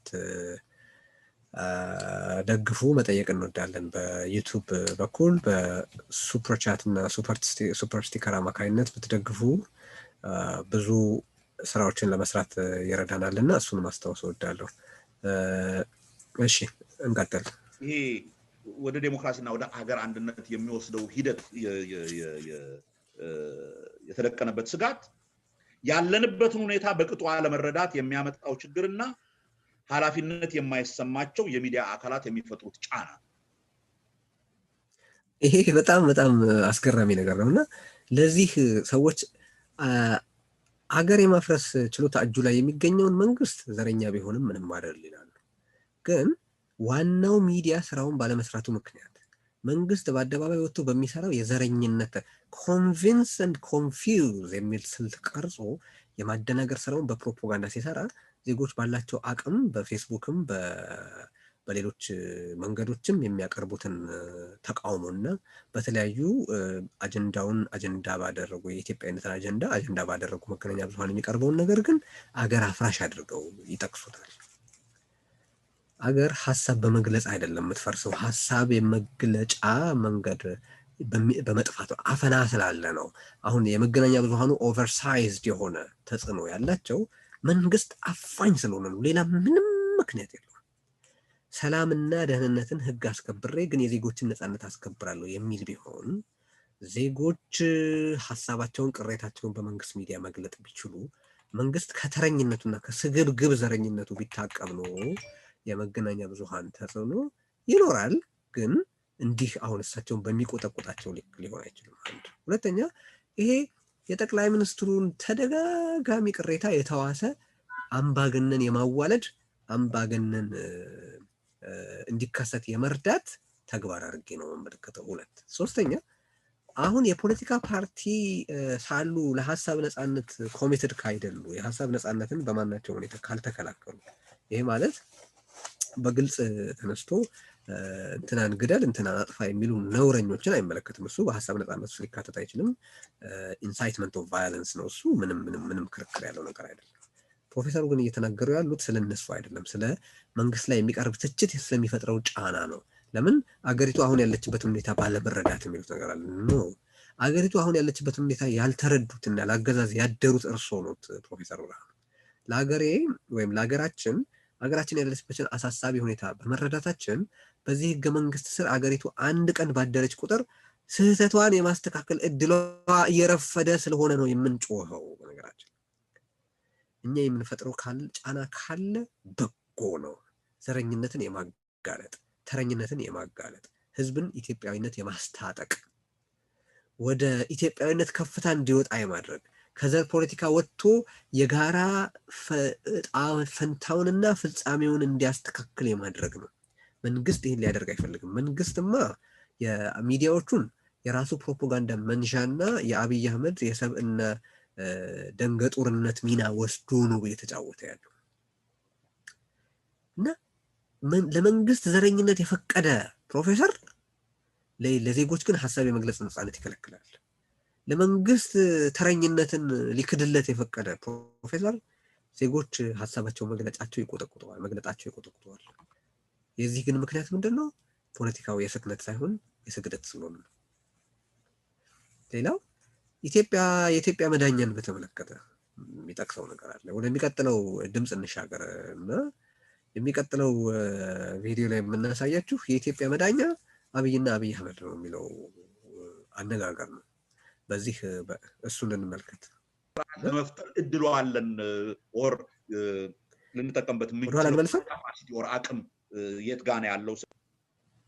ዲሞክራሲያዊ ስርዓት ለመፍጠር እድሉ አለን ኦር ልንጠቀምበት የምንችለው ካፓሲቲ ኦር አቅም የት ጋር ነው ያለው ስንል አንደኛው በእኔ እምነት በመንግስት ስልጣን ላይ ያለው የነ አብይ መንቃት ኢምፖርታንት ይመስለኛል። እውነተኛ ዲሞክራሲያዊ ስርዓት ለመምጣት አንዱ የሆነ ያለው ምን እያሳየ ነው?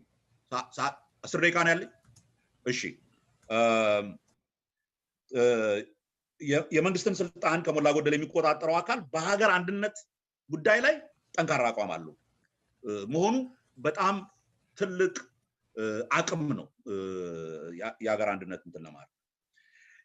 በተለይ ግን በቅርብ ጊዜ ወዲህ የበለጠ እያየን ያለነው ዘረኛነት ሁሉንም ሊበላ የሚችል አውሬ መሆኑን ማየታቸው ጸጥታ ኃይሎች ራሳቸው በተወሰነ ደረጃ የለም ይሄን ነገር ማስቆም እንደ ተቋም ግዴታችን ነው ብለው ያመኑበት ደረጃ ላይ መድረሳቸው አይ ቲንክ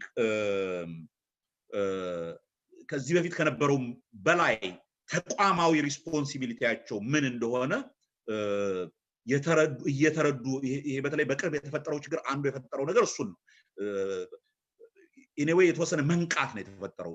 ይሄ ነገር ዝም ብሎ ከተለቀቀ ለካ ሁሉንም ሊያጠፋ የሚችል አውሬ ነው የሚል እሱ አይ ቲንክ ኢምፖርታንት እምቅ ኃይል ነው ልንጠቀም ይሄ ወደምንፈልገው ቦታ ሊወስደን የሚችል።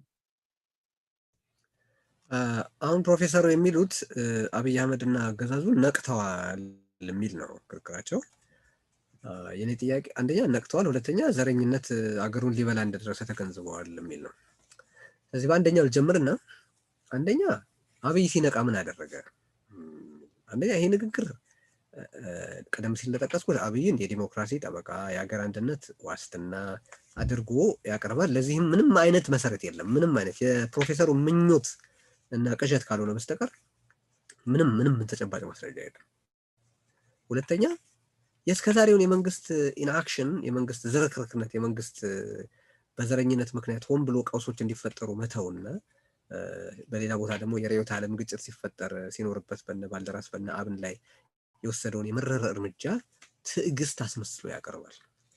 የእስከዛሬውን የመንግስት ንዝህላልነት ህግ የማስከበር ስንፍና ህግ የማያስከብረው የኦሮሞ ብሔረተኝነት ድምጽ ሰጪ ናቸው ተብለው የማይታሰቡ ወይም ያ የመሆን ፖቴንሻል አላቸው በማይባሉ ማህበረሰብ ክፍሎች ላይ ነው። የዘር ጭፍጨፋ በከፋ ሁኔታ ሲፈጸም ሻሸመኔ ስትወድም፣ ጅማ ስትወድም፣ ዝዋይ፣ ደብረ ዘይት ብዙ ከተሞች መጥቀስ ይቻላል ሲወድሙ ምንም ማድረግ ያልፈለገ የጸጥታ ኃይልና መከላከያ ወላይታ ክልል ውስጥ ራሳቸው በከፈቱት ፓንዶራ ቦክስ ምክንያት ክልልነት ሲጠይቁ ምን እንዳደረገ ተመልክተናል።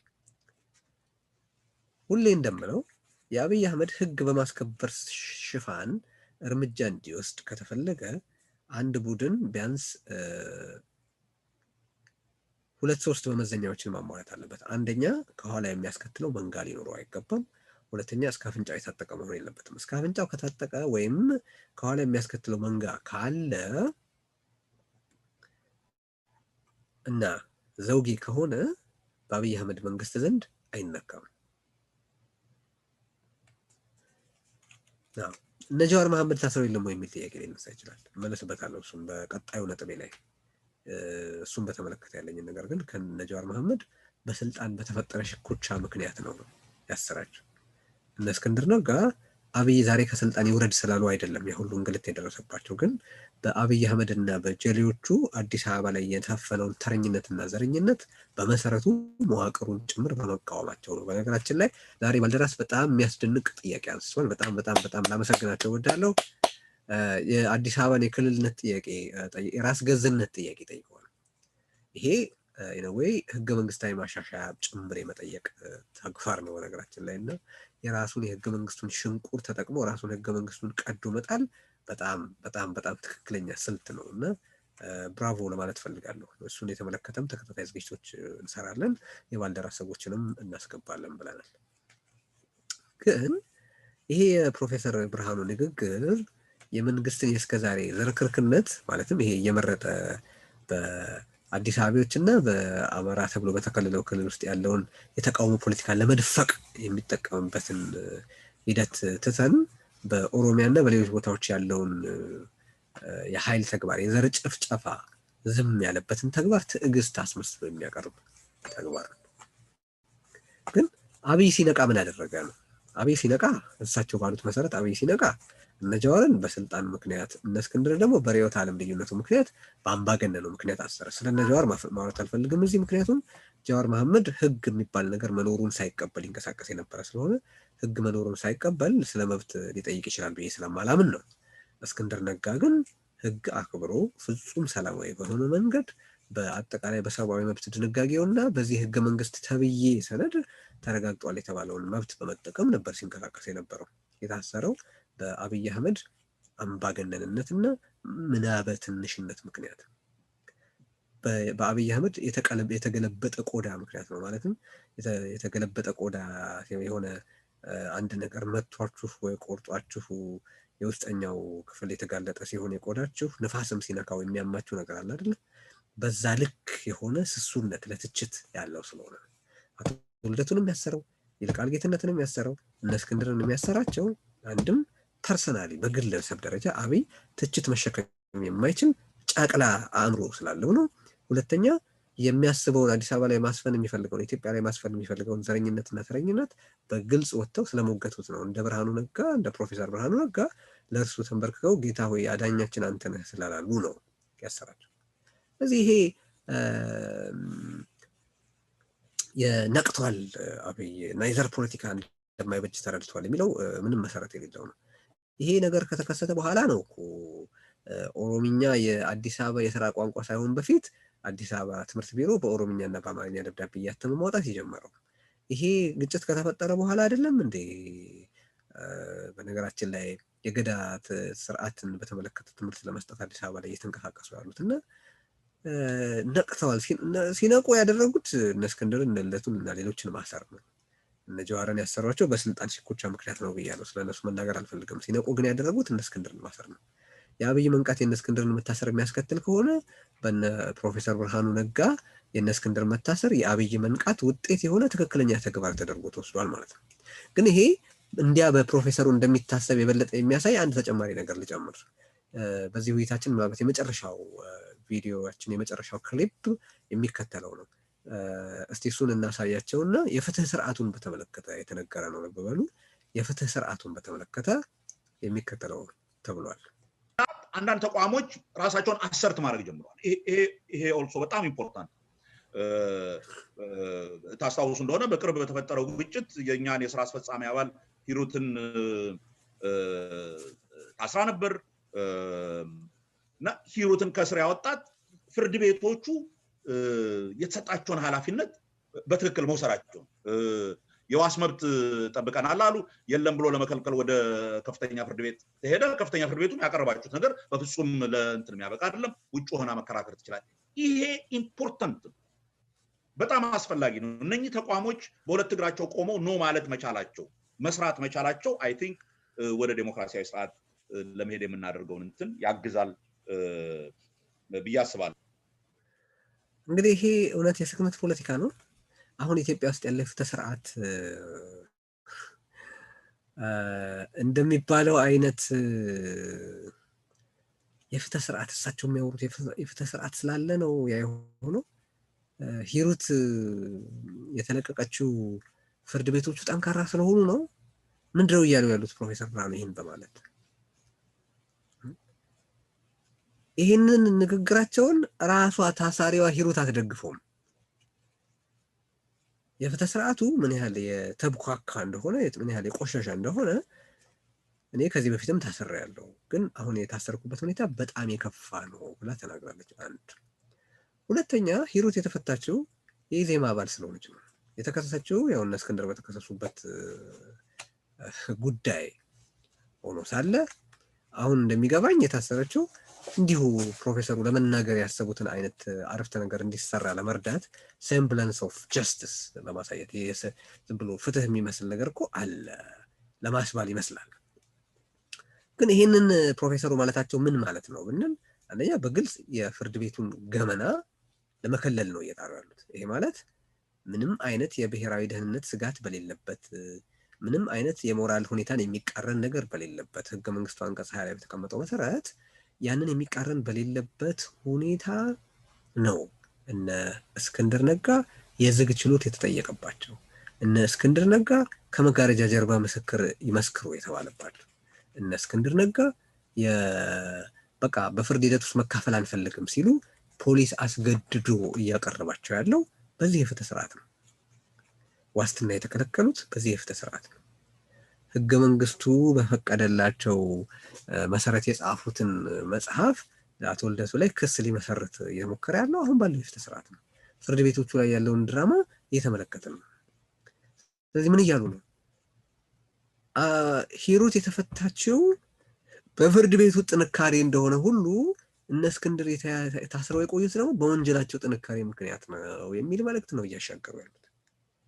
ይህን በፍርድ ቤት አሁን ላይ እየተሰራ ያለውን ነውር ኦን አድርገውታል። ይሄ የፍርድ ቤት ተቋማት ራሳቸውን አሰርት ማድረግ መጀመራቸው ነው። የፍትህ ስርዓቱ እየተሻሻለ ነው እያሉ ነው። እና አሁን ያለው ፍርድ ቤት የእርድ ቤት ነው እንጂ የፍርድ ቤት መሆኑን የሚያሳይ ምንም ነገር አለ። ይሄ ፍርድ ቤት ፍትህ የሚታረድበት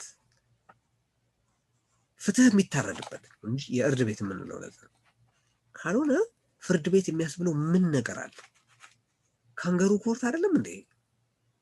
እውነት ተግባሩ ቼክ ኤንድ ባላንስ ምልክቱ ራሱ ሽታው ራሱ አለ ወይ ነው የምለው። እስካሁን ድረስ በፍርድ ቤቱ ላይ የተመለከትናቸው ነገሮች እንደተፈለገ ቀጠሮ እየተጠየቀ ነው። የሚሰሩት ድራማዎች በነ እስክንድር ላይ በነ ልደቱ አያሌው ላይ በነ ስንታየው ላይ በነ አስቴር ስዩም ላይ የተሰራ ያለው በደል የፍትህ ስርዓቱን ጤንነት የሚያሳይ ነው። የፍትህ ስርዓቱን የመሻሻል ፍላጎት የሚያሳይ ነው ማለት እነዚህ ትላንትና በአንድ ፖለቲካዊ መስመር ተሰልፈው በ1997 እና ከዛ በፊትም ሆነ በኋላ ቢያንስ በአመለካከት ደረጃ በአንድ ፖለቲካዊ ጎራ ውስጥ ይሳተፉ የነበሩትን እስክንድር ነጋና ሌሎችም በዚህ ልክ ለአገዛዝ እጅ መንሻ ሆኖ መቅረብ አለባቸው ወይ ነው የኔ ጥያቄ። እና እኔ እዚህ ውስጥ የማየው የስክነት ሳይሆን የስግደት ፖለቲካ ነው። እንደ መጠቅለያ ፕሮፌሰር ብርሃኑ ነጋ አንደኛ ቀደም ሲል እንዳልኩት ዛሬ ይሄ ፖለቲካ የስክነት ነው ወይስ የስግደት የሚለውን ክርክሩን ለእናንተ አቅርቤ የኔን ድምዳሜ አሰምቼ እናንተ ደግሞ በሰማችሁት መሰረት በየራሳችሁ የራሳችሁን ፍርድ ሰጣችሁ እንድትሄዱ ነው ሀሳቡ። እንግዲህ እናንተ እንደ ጁሪ ተቆጥራችኋል ብያለሁ እና ስለዚህ ሲጠቀልለው ሀሳቤን እንደው ክሎዚንግ አርጊመንት ሊባል ይችላል። አንደኛ ፕሮፌሰር ብርሃኑ በሚከተሉት ምክንያቶች ለእኔ የስግደት ፖለቲካ ነው እያካሄዱ ያሉት የስክነት ፖለቲካ ሳይሆን ፕሮፌሰር ብርሃኑ በሚከተሉት ምክንያቶች የስክነት ሳይሆን የስግደት ፖለቲካ የማጎብደድ ፖለቲካ ለአገዛዝ የማደር ፖለቲካ እያካሄዱ ነው የምልባቸውን ምክንያቶች አቀርባለሁ። አንደኛ የኢትዮጵያዊነትን ዋና ዋና አጀንዳዎች ጨርሰው ስለጣሉ የህገ መንግስት ለውጥ፣ የመዋቅር ለውጥ፣ የኢኮኖሚ ስትራክቸር ለውጥ እና ሌሎችም በጣም ዘላቂ የሆነ የኢትዮጵያን መንገድ የሚያስተካክል አጀንዳ በአሁኑ ወቅት ሊቆሙለት፣ ሊወክሉለት፣ ሊናገሩለት ስላልፈቀዱ። ሁለተኛ ያፈጠጡ የአብይንና የአገዛዙን ነውሮች ሊጋርዱ ስለጣሩ ብልጽግና የሚሰራቸውን በፓርቲ ደረጃም ሆነ በግለሰብ ደረጃ የሚፈጽሙትን ነውርና መተው ህዝብን ለማታለል ህዝብን በዲሰፕሽን የሚሰሯቸውን ተግባራት ለመጋረድ ስለጣሩ። ሶስተኛ ለኢትዮጵያዊነት ፖለቲካ መሪዎች መብት ስላልቆሙ፣ ለዜጎች መብት ስላልቆሙ ጠቅላይ ሚኒስትሩ እንደሚለው ልክ በለውጥ ሂደት እንደሚያጋጥም አንድ ተራ መስዋዕትነት አድርገው ቆጥረው የዜጎች ነፃነት መሰረታዊ ሆኖ ሳለ እነ እስክንድር እነ ሌሎችም ላይ የደረሰውና የሚደርሰው እንግልት ለሳቸው ከቁብ የሚጣፍ አለመሆኑ ማለትም ለኢትዮጵያዊነት ፖለቲካ መሪዎችና ለዜጎች መብት ስላልቆሙ። አራተኛ እንዲያውም አብይ አህመድ እውነትም መንገድም ነው ስላሉ የኢትዮጵያ መዳኛ ህዝቧና የኢትዮጵያዊነት የፖለቲካ ልሂቁ መሆኑ ቀርቶ እሳቸውም ከዛ በፊት ይጠበቅባቸው የነበረው ትግል መርተው ስርዓት ለውጠው ኢትዮጵያን ወደ በጎ መንገድ እንዲመሩ መሆኑ ቀረና አሁን በስመ አብ ማለት ትቶ በስመ አብይ ማለት በመጀመራቸው እውነትም መንገድም አብይ ነው በማለታቸው። ሌላው የአንድነት ጎራውን ከነህወሓትና ኦነግ ጋር ስለመደቡት። ስድስተኛ ጄኖሳይድ መፈጸሙን ስለካዱ ፖለቲካቸው የስክነት ሳይሆን የስግደት የአድርባይነት ለጌታ የማደር ነው ስል እደመድማለሁ። እንደገና ላንሳቸው እነዚህ ነጥቦች። ፕሮፌሰር ብርሃኑ ነጋ በሚከተሉት ምክንያቶች በአሁኑ ወቅት እያካሄዱ ያሉት ፖለቲካ የስክነት ሳይሆን የስግደት ነው ብዬ አምናለሁ። አንደኛ የኢትዮጵያዊነትን አጀንዳ ጨርሰው ስለጣሉ። ሁለተኛ ያፈጠጡ የአብይንና አገዛዙን ነውሮች ሊጋርዱ ስለጣሩ። ሶስተኛ ስለ ኢትዮጵያዊነት ፖለቲካ መሪዎችና ስለ ዜጎች መብት ስላልቆሙ። አራተኛ እንዲያውም አብይ አህመድ ለኢትዮጵያ እውነትም መንገድም ነው እያሉ ስላለ የኢትዮጵያ መዳን በህዝቧና በኢትዮጵያዊነት የፖለቲካ ልሂቅ አመራር የሚገኝ ሳይሆን በአብይ አህመድ አማካኝነት የሚመጣና በዛም ምክንያት በስመ አብ ሳይሆን በስመ አብይ ማለት በመቀጠላቸው። አምስተኛ የአንድነት ጎራውን ከነህወሓትና ከነኦነግ ጋር ስለጀመዱ። ስድስተኛ ጄኖሳይድ በኢትዮጵያ መፈጸሙን ስለካዱ የፕሮፌሰር ብርሃኑ ነጋ ፖለቲካ የስክነት ሳይሆን የስግደት የአድርባይነት ለአገዛዝ የማደር ነው ስል እደመድማለሁ። አዲስ አበባነት ይለምልም። ኢትዮጵያ ምንጊዜም በክብር ትኑር። አመሰግናለሁ።